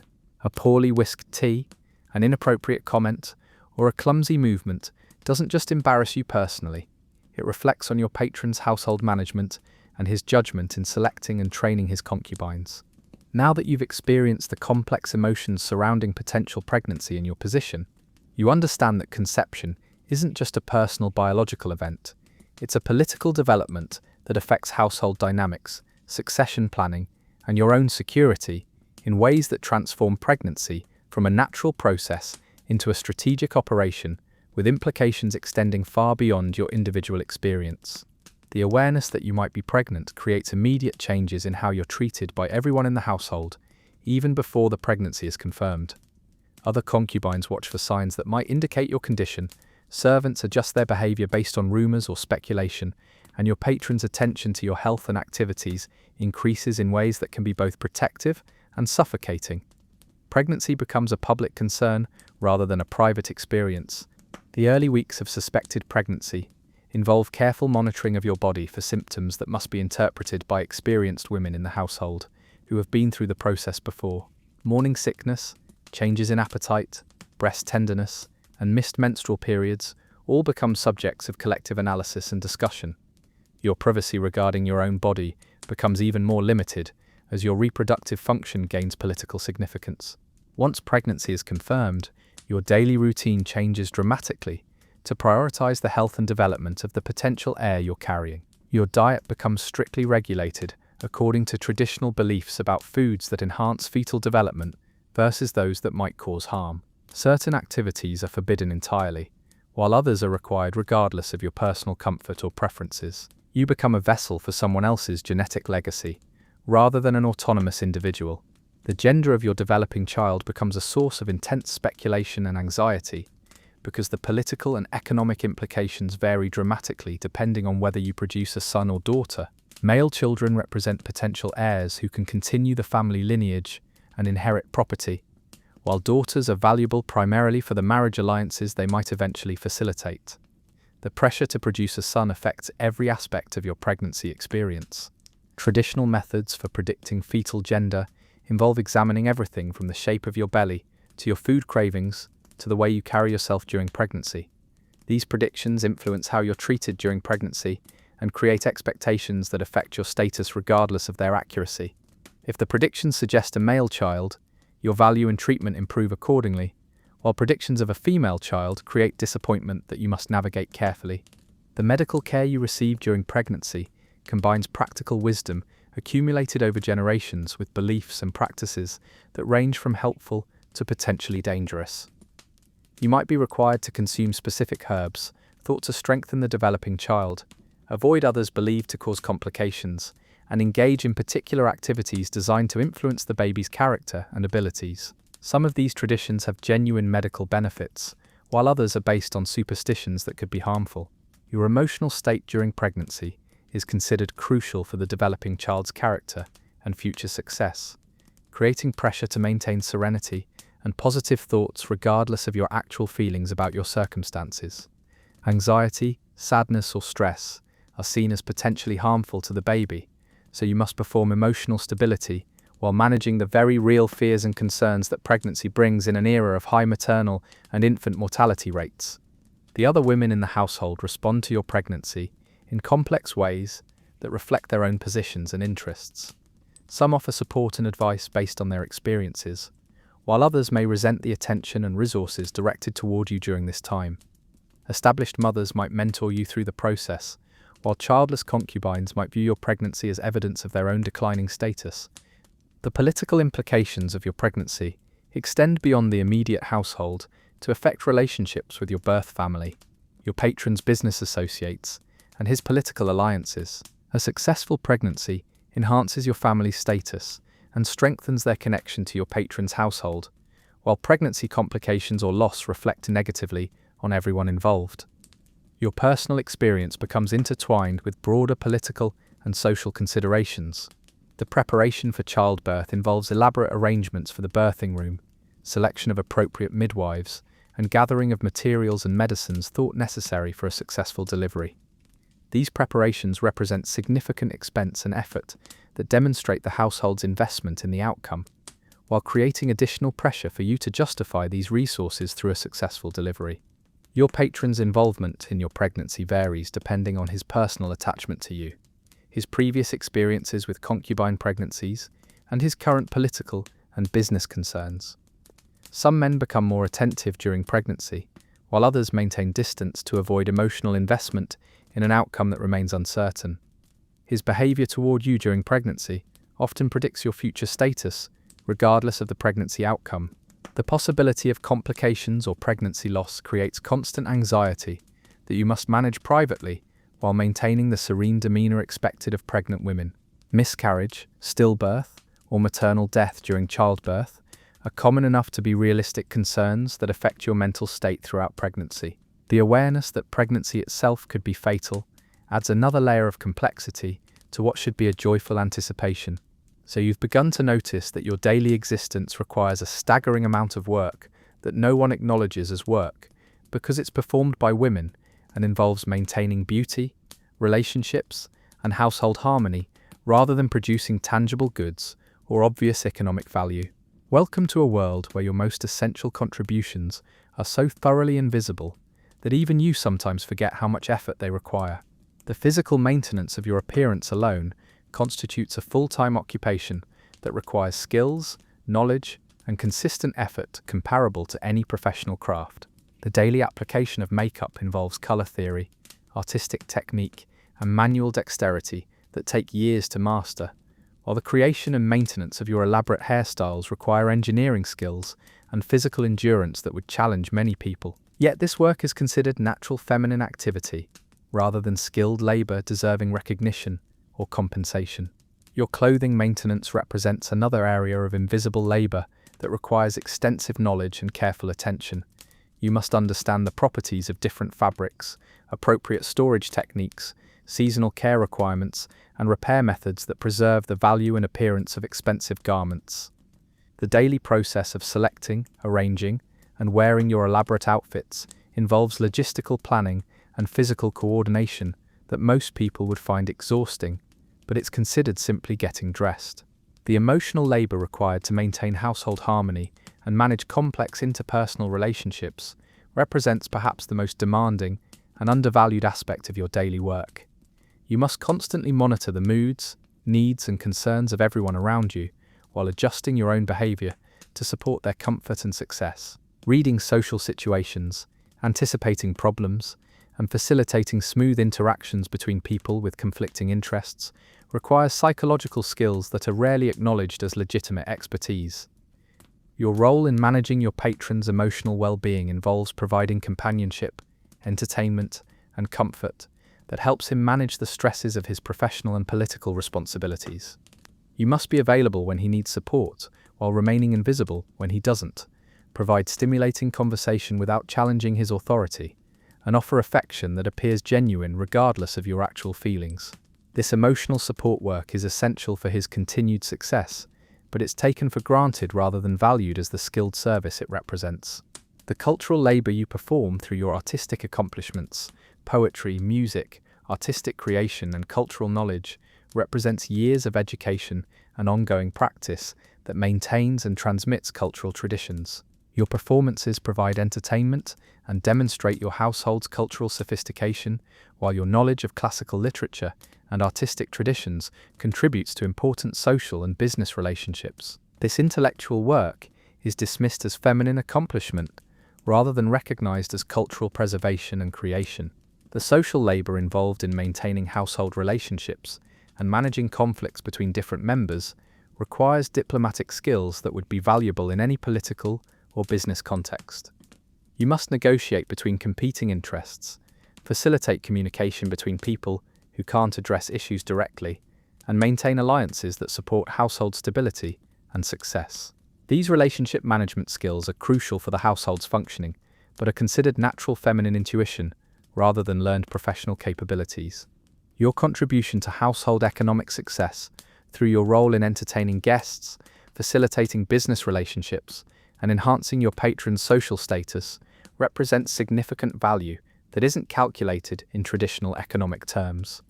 Your presence and performance at social events can influence business deals, political alliances, and professional opportunities that have substantial financial implications. Yet this economic contribution is invisible because it operates through social rather than commercial channels. The reproductive labor you provide through pregnancy and child-rearing, if you're successful in conceiving, represents perhaps the most economically valuable work you can perform, yet it's considered natural biological function rather than productive labor. Carrying and delivering healthy children requires physical endurance, emotional resilience, and careful health management that affects not just your own well-being, but the household's future prosperity. The risks you assume during pregnancy and childbirth are substantial, but they're treated as inevitable feminine destiny, rather than valuable service deserving compensation and recognition.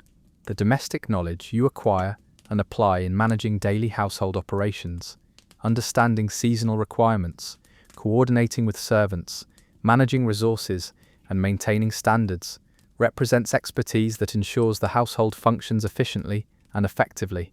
Your attention to details, ability to anticipate needs, and skill in preventing problems before they develop contribute significantly to the household's success and your patron's ability to focus on his primary responsibilities.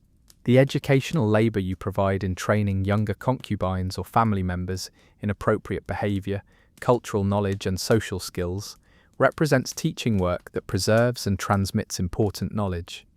Your experience and expertise make you valuable as a mentor and guide, but this teaching role is considered natural feminine nurturing rather than professional educational service, deserving recognition and compensation. The continuous nature of this invisible labor means that you're essentially working all the time, even during periods that might appear to be leisure or rest. Maintaining your appearance, managing relationships, providing emotional support, and contributing to household success require constant attention and effort that can't be turned off or temporarily suspended. You don't have clear boundaries between work time and personal time because your entire existence serves your household role.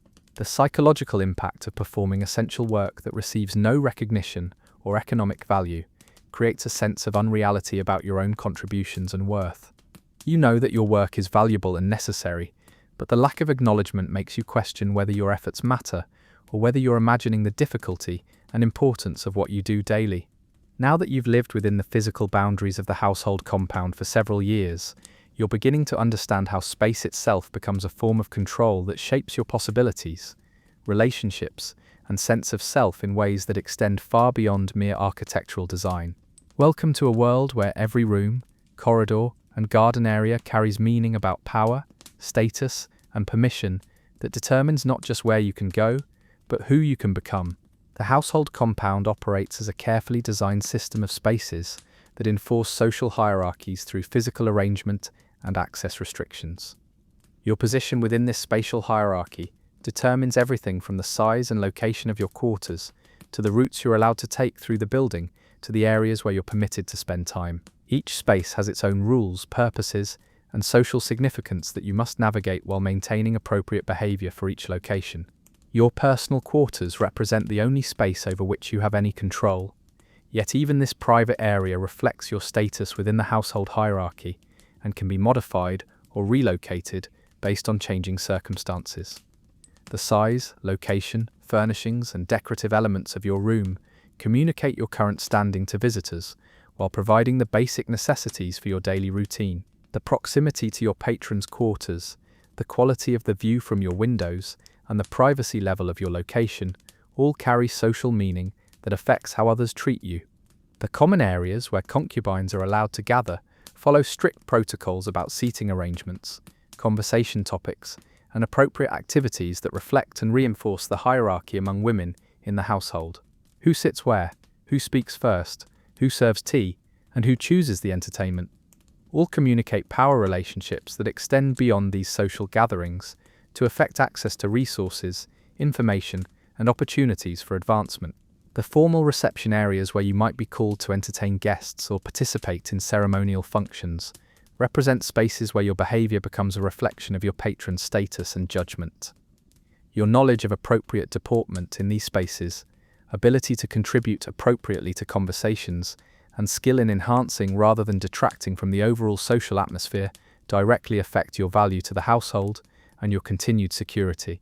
The gardens and outdoor spaces within the compound, provide some relief from the intensity of indoor social dynamics, but they also follow rules about appropriate usage, seasonal activities, and social interactions that limit their potential for genuine relaxation or privacy. The garden paths, viewing areas, and seasonal installations create opportunities for poetic inspiration and aesthetic appreciation, but always within the context of appropriate feminine behavior and social observation. The boundaries of the compound represent the limits of your world in ways that become more psychologically significant the longer you remain within them. The walls that protect the household from outside intrusion also prevent you from experiencing the broader world beyond your immediate circumstances. Your knowledge of life outside the compound comes through filtered information and indirect observation, rather than personal experience. The kitchens, storage areas, and service spaces represent parts of the household where your presence is generally unwelcome or inappropriate, despite the fact that the work performed in these areas directly affects your daily comfort and well-being. Your separation from the practical aspects of household management emphasizes your ornamental rather than functional role, while limiting your understanding of how your lifestyle is actually maintained. The seasonal changes in how spaces are used, decorated, and arranged require constant adaptation to new protocols and expectations that reflect traditional aesthetic principles and social customs. Spring brings changes in flower arrangements, room decorations, and garden usage that emphasize renewal and growth. Summer requires adjustments for heat management and seasonal entertaining. Autumn focuses on harvest themes and preparation for winter, while winter arrangements emphasize warmth, intimacy, and interior comfort. Your movement through the household spaces follows routes and timing that depend on your current status, the activities of other household members, and the overall social dynamics of any given day. Encountering the wrong person in the wrong space at the wrong time can create social complications that affect your standing, while failing to appear in expected spaces at appropriate times suggests either ignorance of social expectations or deliberate disrespect for household harmony. The acoustic properties of different spaces affect what you can say, when you can say it, and who might overhear your conversations in ways that make private communication extremely difficult and potentially dangerous. The thin walls, paper screens, and open architectural design mean that sound travels unpredictably throughout the building, making discretion a constant concern that influences your behavior even in supposedly private moments. The lighting and temperature variations throughout the household create different atmospheres and practical considerations that affect your daily activities and comfort levels. Some spaces are consistently cold and dim, requiring specific clothing and limiting the activities you can perform comfortably, while others might be warm and bright, but also more public and subject to social observation. Your daily routine must adapt to these physical realities while maintaining appropriate appearance and behavior. The storage and display of your personal possessions within the spatial constraints of your quarters requires careful organization and consideration of how your belongings reflect your status and character. Too many possessions suggest acquisitiveness or attachment to material goods, while too few might indicate poverty or lack of appreciation for beautiful objects. The specific items you choose to display and how you arrange them communicate your taste, education, and values to anyone who visits your space. The psychological impact of living within such carefully controlled spatial boundaries affects your sense of autonomy and possibility in ways that compound over time. The inability to choose your environment, explore new spaces, or experience variety in your physical surroundings creates a sense of claustrophobia that goes beyond mere physical confinement to affect your mental and emotional well-being. So you've discovered that emotional expression in your position operates according to a complex economy where different feelings have different values. Some emotions are completely forbidden, and even your tears must be carefully rationed and strategically deployed to achieve maximum effect without appearing manipulative or ungrateful. Congratulations on entering a world where your inner life becomes another performance medium with strict rules about appropriate content and timing. The tears you're allowed to shed must fall into carefully prescribed categories that align with acceptable feminine emotional expression while avoiding any suggestion of complaint about your circumstances or dissatisfaction with your role. Tears of gratitude for your patron's kindness are always appropriate, while tears of homesickness must be carefully measured to suggest proper filial devotion without implying that your current circumstances are inadequate. Tears of joy at seasonal beauty or artistic excellence demonstrate appropriate sensitivity, while tears of frustration or anger are completely unacceptable. Your emotional responses to literature, music, and artistic performances provide acceptable outlets for feelings that might otherwise have no appropriate expression. Weeping at particularly moving poetry or music allows you to experience and release emotions while appearing to respond to cultural rather than personal content. The classical stories and traditional themes provide a vocabulary for emotional expression that feels safer than addressing your actual circumstances directly. The management of grief when you experience losses, whether through miscarriage, infant death, family news, or the departure of other concubines, requires emotional compartmentalization skills that would challenge professional actors. You must process genuine sorrow while maintaining the serene composure expected of your position, express appropriate sadness without suggesting that fate has treated you unfairly, and recover from loss quickly enough to resume your normal duties without appearing callous or unfeeling. Fear, perhaps the most constant emotion in your daily experience, must be completely hidden, because acknowledging anxiety about your security, health, or future would suggest either ingratitude for your current circumstances or lack of faith in your patron's care for your welfare. The various fears that accompany your existence, aging, losing favor, illness, pregnancy complications, or economic instability, must be managed privately while maintaining public confidence and trust. Anger, even when justified by mistreatment or unfairness, has no acceptable expression within your role, because it threatens the harmony and hierarchy that maintain household stability. The frustrations that accumulate from powerlessness, unfair treatment, or witnessing injustice must be processed internally and transformed into more acceptable emotions, like resignation, determination to improve, or philosophical acceptance of divine will. Love becomes particularly complicated because your feelings toward your patron must appear genuine and devoted, while being carefully controlled to avoid possessiveness, jealousy, or expectations that extend beyond your prescribed role. You must love enough to appear sincere, but not so much that your emotional investment threatens the stability that comes from accepting your replaceable status. Love for your children, if you have them, must be balanced with acceptance of their primary loyalty to their father's family interests. Joy and pleasure must be expressed appropriately to demonstrate that you appreciate your circumstances and find fulfillment in your role, but excessive happiness might suggest inappropriate pride or lack of proper humility. Your enjoyment of beautiful objects, seasonal changes, artistic performances, or social occasions must be visible enough to show gratitude, while remaining measured enough to avoid appearing frivolous or overly attached to worldly pleasures. Loneliness, despite being perhaps the most pervasive emotion in your isolated existence, has no acceptable expression because it implies that your patron's attention and the company of other household members are inadequate for your happiness.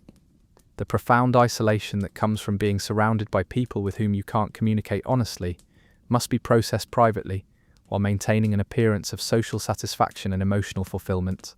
The emotional labor required to manage not just your own feelings, but also the emotional needs of everyone around you, creates additional psychological strain that compounds your personal emotional challenges.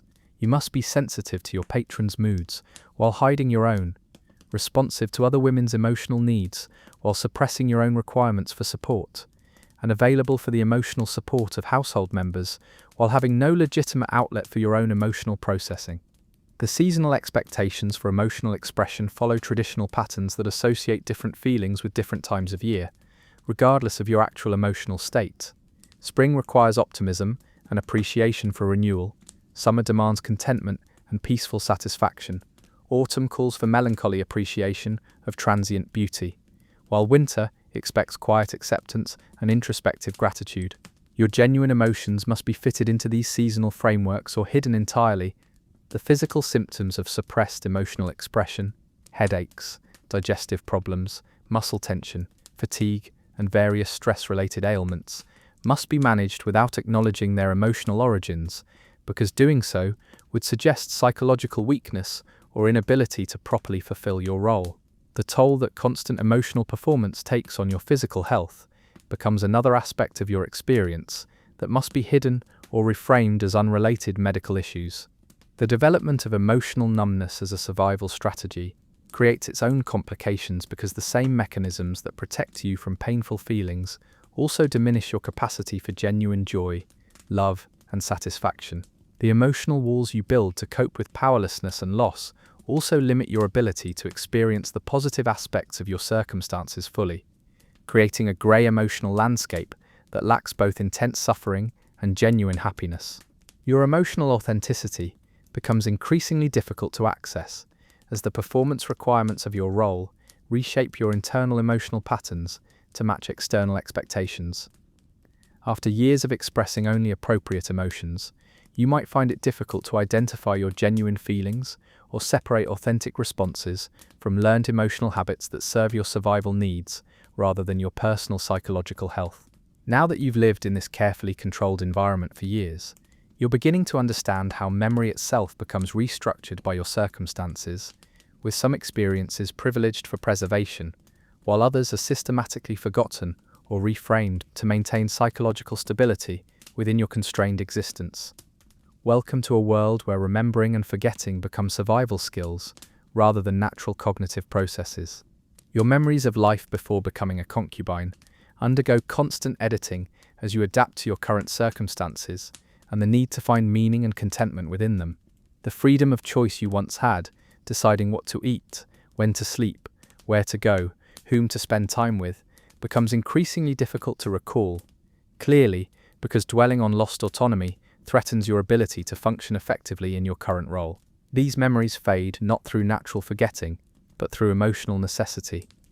The construction of positive memories from your current experience requires careful selection and interpretation of events that emphasize privilege, beauty, and cultural enrichment, while minimizing awareness of constraint, powerlessness, and loss of autonomy. You learn to remember the exquisite taste of perfectly prepared seasonal delicacies, while forgetting that you had no choice in what you ate. Recall the beauty of elaborate ceremonial clothing, while overlooking the physical discomfort and restriction it created. Your family memories become increasingly idealized as time and distance transform the real complexity of your previous relationships into simplified narratives of love and support that provide emotional comfort without threatening your adaptation to current circumstances. The conflicts, disappointments, and ordinary frustrations of family life fade while the warmth and security become emphasized, creating a past that serves as emotional refuge rather than accurate historical record. The development of institutional memory about household dynamics, relationships, and social patterns becomes crucial for navigating your daily existence successfully. But this practical knowledge comes at the cost of personal memory that might emphasize your individual identity apart from your role. You remember countless details about other people's preferences, moods, and behaviors, while losing touch with your own desires, reactions, and personal characteristics that don't serve your current function. The memories you're encouraged to preserve and share, stories of cultural education, aesthetic appreciation, and gratitude for opportunities, become rehearsed narratives that shape not just how you present your experience to others, but how you understand your own life. The repeated telling of acceptable memories reinforces their importance, while allowing difficult or inappropriate memories to fade through neglect and lack of reinforcement. The trauma of your initial transition from autonomous young woman to ornamental property requires careful memory management to maintain psychological stability. The grief, fear, and sense of loss that accompanied your early adaptation must be reframed as natural adjustment difficulties, rather than legitimate responses to a fundamentally traumatic situation. Your mind protects you by making these memories less accessible while emphasizing your successful adaptation and current security. The seasonal cycle of remembrance follows cultural patterns that associate different times of year with appropriate nostalgia and reflection, regardless of your personal emotional associations with particular seasons or experiences. Spring memories should emphasize renewal and hope. Summer recollections focus on abundance and contentment. Autumn remembrance centers on beauty and acceptance of change, while winter memories stress endurance and quiet gratitude. Your memories of other concubines who have left the household, whether through marriage, dismissal, death, or other circumstances, must be carefully managed to avoid dwelling on the precarious nature of your own position, while maintaining appropriate respect for their experiences. The memories that survive tend to emphasize their positive qualities and successful aspects of their time in the household, rather than the circumstances of their departure or any difficulties they experienced. The construction of romantic memories about your relationship with your patron requires ongoing editing that emphasizes moments of kindness, appreciation, or apparent affection, while minimizing recollections of indifference, objectification, or treatment that emphasized your status as property rather than person. The genuine moments of human connection must be preserved and amplified, while the more frequent experiences of being used or ignored become less memorable. Your children's childhood memories, if you have children, must be shaped to emphasize the privilege and opportunities available to them within the household structure, while minimizing their awareness of the constraints and limitations that define their mother's existence. You help them construct memories that will support their adaptation to their own predetermined roles, while protecting them from full awareness of the systemic limitations that affect their future choices. The collective memory of the household that you help maintain through your presence and stories serves to reinforce traditional values and social structures, while suppressing alternative perspectives that might question the fundamental premises of the system. Your contributions to household memory emphasize continuity, stability, and the benefits of accepting prescribed roles, rather than the costs of lost autonomy, or the possibility of different social arrangements. The forgetting that becomes necessary for psychological survival extends to your own body's memory of autonomous movement, spontaneous expression, and comfortable clothing. Your physical memory adapts to the constraints of your daily existence until the restriction feels normal and the discomfort becomes unnoticeable. Your body forgets what it felt like to move freely, dress comfortably, or express emotions without calculation.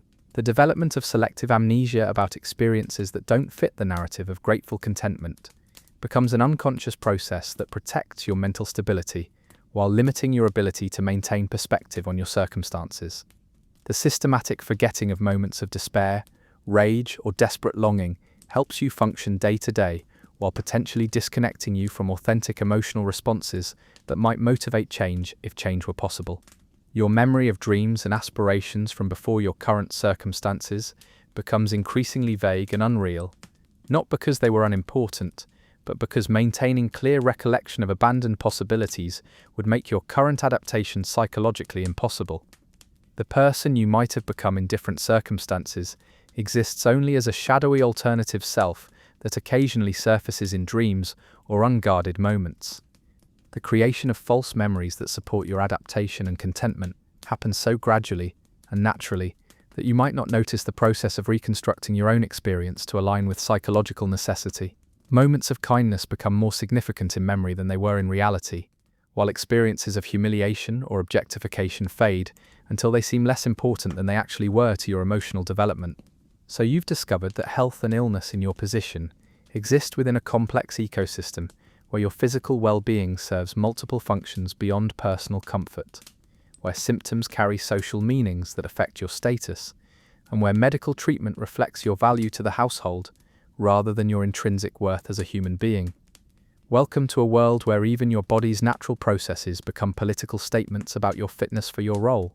The daily assessment of your physical condition becomes a community concern that involves multiple people evaluating your appearance, energy level, appetite, and general demeanor for signs that might indicate health problems requiring attention, or, more ominously, declining value that might necessitate replacement. Your skin tone, eye clarity, hair texture, and posture all communicate information about your health status that affects how others treat you and what opportunities or restrictions you encounter. The symptoms you're allowed to acknowledge and seek treatment for must fall within categories that don't threaten your fundamental value or suggest that the stresses of your position are creating health problems. Digestive issues can be attributed to seasonal dietary changes rather than chronic anxiety. Headaches might be blamed on weather or eye strain rather than emotional tension, while fatigue must be explained through acceptable causes rather than the exhaustion of constant performance and emotional suppression. The medical practitioners who attend to your health operate within traditional frameworks that interpret illness through theories about bodily balance, spiritual harmony, and appropriate feminine constitution, rather than understanding the specific health impacts of psychological stress, restrictive clothing, lead-based cosmetics, and limited physical activity. Their treatments address symptoms according to established practices, rather than underlying causes that might be related to your living conditions. Your reproductive health receives the most attention and sophisticated care available because fertility directly affects your value to the household, but this medical focus comes with constant monitoring and intervention that treats your body as a vessel for potential heirs rather than as your personal physical self, requiring care and consideration. Every aspect of your menstrual cycle, sexual health, and potential pregnancy becomes subject to observation and comment by multiple people. The seasonal health patterns that affect everyone in the household, respiratory problems in winter, digestive issues during weather changes, skin problems in summer humidity, become particularly complicated for you because your role requires maintaining perfect appearance regardless of how you actually feel. Minor illness that might excuse others from social obligations becomes another challenge to overcome while maintaining your performance standards. The psychological symptoms that result from chronic stress, emotional suppression, and social isolation manifest as physical ailments that must be treated without acknowledging their emotional origins. Depression appears as fatigue and loss of appetite. Anxiety creates digestive problems and headaches, while the strain of constant performance results in muscle tension and sleep disturbances that are addressed as separate medical issues rather than symptoms of a fundamentally stressful lifestyle. The aging process itself becomes medicalized as a condition requiring increasingly intensive intervention to maintain the appearance of youth and health that supports your continued value. The cosmetic treatments, dietary modifications, and lifestyle adjustments designed to slow visible aging consume increasing time and resources while becoming less effective, creating a medical arms race against time that you're ultimately destined to lose. The treatment of injuries or illnesses that result from the physical requirements of your daily routine, back problems from sleeping positions required to preserve elaborate hairstyles, foot injuries from restrictive footwear, skin damage from heavy cosmetics, must be managed without acknowledging that your lifestyle itself creates these health problems. The medical care focuses on treating symptoms while maintaining the practices that cause them. Your access to pain relief, both physical and emotional, depends on your status within the household and the perceived legitimacy of your suffering according to traditional ideas about appropriate feminine endurance. Some types of pain are considered natural and character-building aspects of women's experience, while others might receive treatment if they threaten your ability to fulfill your primary functions. The dietary restrictions and requirements that govern your eating create their own health complications that must be managed carefully to maintain both your appearance and your actual nutritional needs. The foods considered appropriate for maintaining feminine beauty and fertility might not provide optimal nutrition for your individual needs, while the eating schedule and social requirements around meals can create digestive problems that require ongoing management. The exercise and physical activity available to you within the constraints of your role provide insufficient movement to maintain optimal health, while being carefully designed to preserve the delicate, refined appearance that marks your social status. The physical weakness that results from limited activity becomes a marker of feminine refinement rather than a health problem requiring attention. The medical privacy you're allowed depends on the nature of your health concerns and their potential impact on household dynamics and your patron's interests. Conditions that might affect your fertility, appearance, or availability for your primary functions become matters of general concern, while personal discomfort or pain that doesn't threaten your functionality might be considered private matters requiring individual management. The herbal remedies, traditional treatments, and folk medicine available to you often provide genuine relief for various conditions, but their effectiveness varies widely, and some traditional treatments can be dangerous or counterproductive. Your ability to research alternative treatments or seek second opinions is limited by your social position and the medical authority of household practitioners. The relationship between your emotional state and physical health becomes increasingly apparent over time, but the inability to address psychological stress directly means that physical symptoms often persist or worsen despite medical treatment.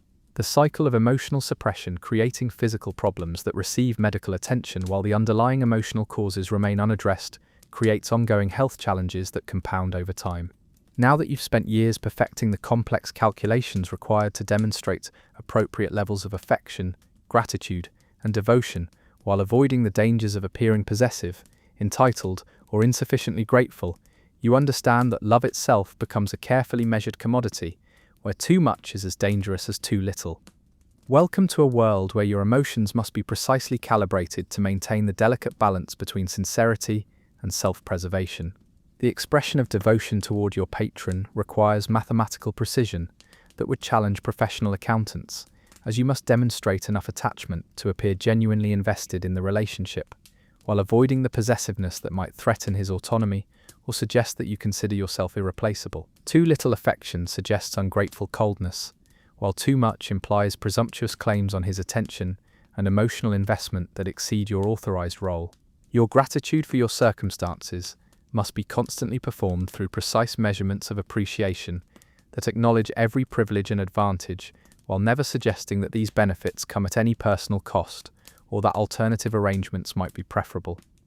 The calculation involves expressing enough thankfulness to demonstrate proper humility, while maintaining sufficient enthusiasm to suggest genuine contentment rather than resigned acceptance. The jealousy that naturally arises when your patron shows attention to other women must be transmuted through careful emotional alchemy into appropriate recognition of his discerning taste and your good fortune in being included among his choices.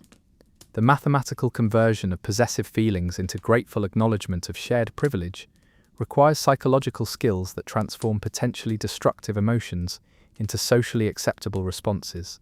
Your love for your children, if you have them, must be measured carefully to demonstrate proper maternal devotion, while acknowledging their primary loyalty to their father's family and accepting their predetermined roles within the household hierarchy. Too much maternal attachment might interfere with their proper development as family members, while too little suggests inadequate feminine instincts that reflect poorly on your character and breeding.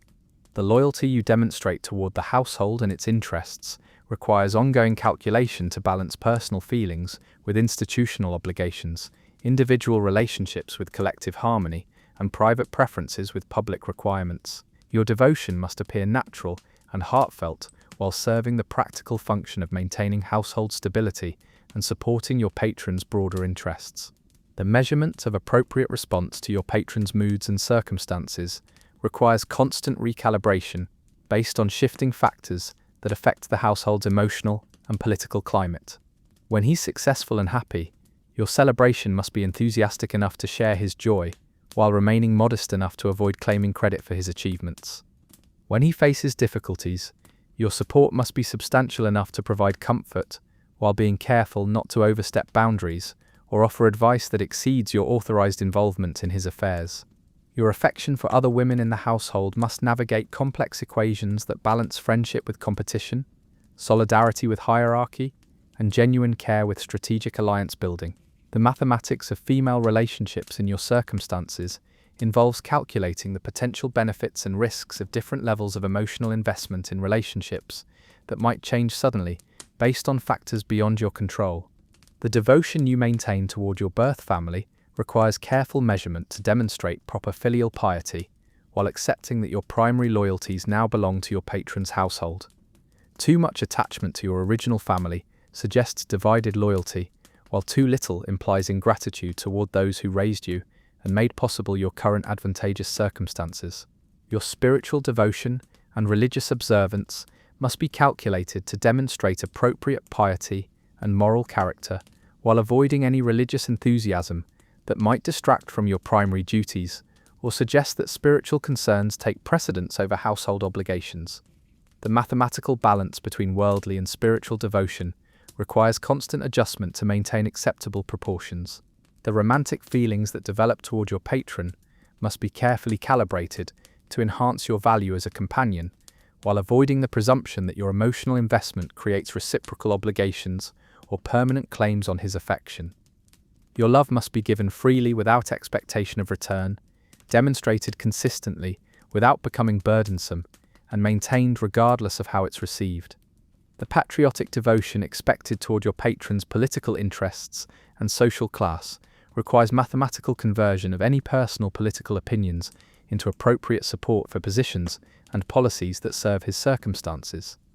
Your loyalty to his interests must appear natural and heartfelt, even when those interests conflict with your personal observations or individual sense of justice.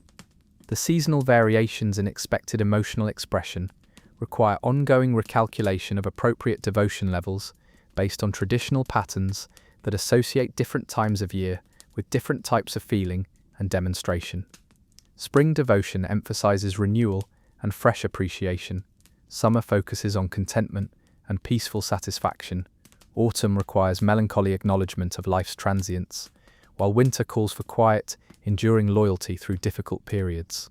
The economic aspects of devotion involve calculating the appropriate level of emotional investment based on your patron's continued investment in your maintenance and security.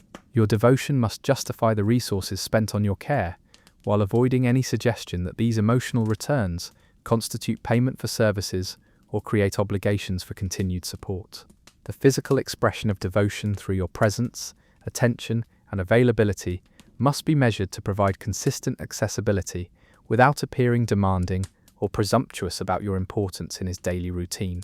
Your devotion must be visible when appreciated, while remaining invisible when your presence is not desired, a mathematical challenge that requires constant awareness and adjustment.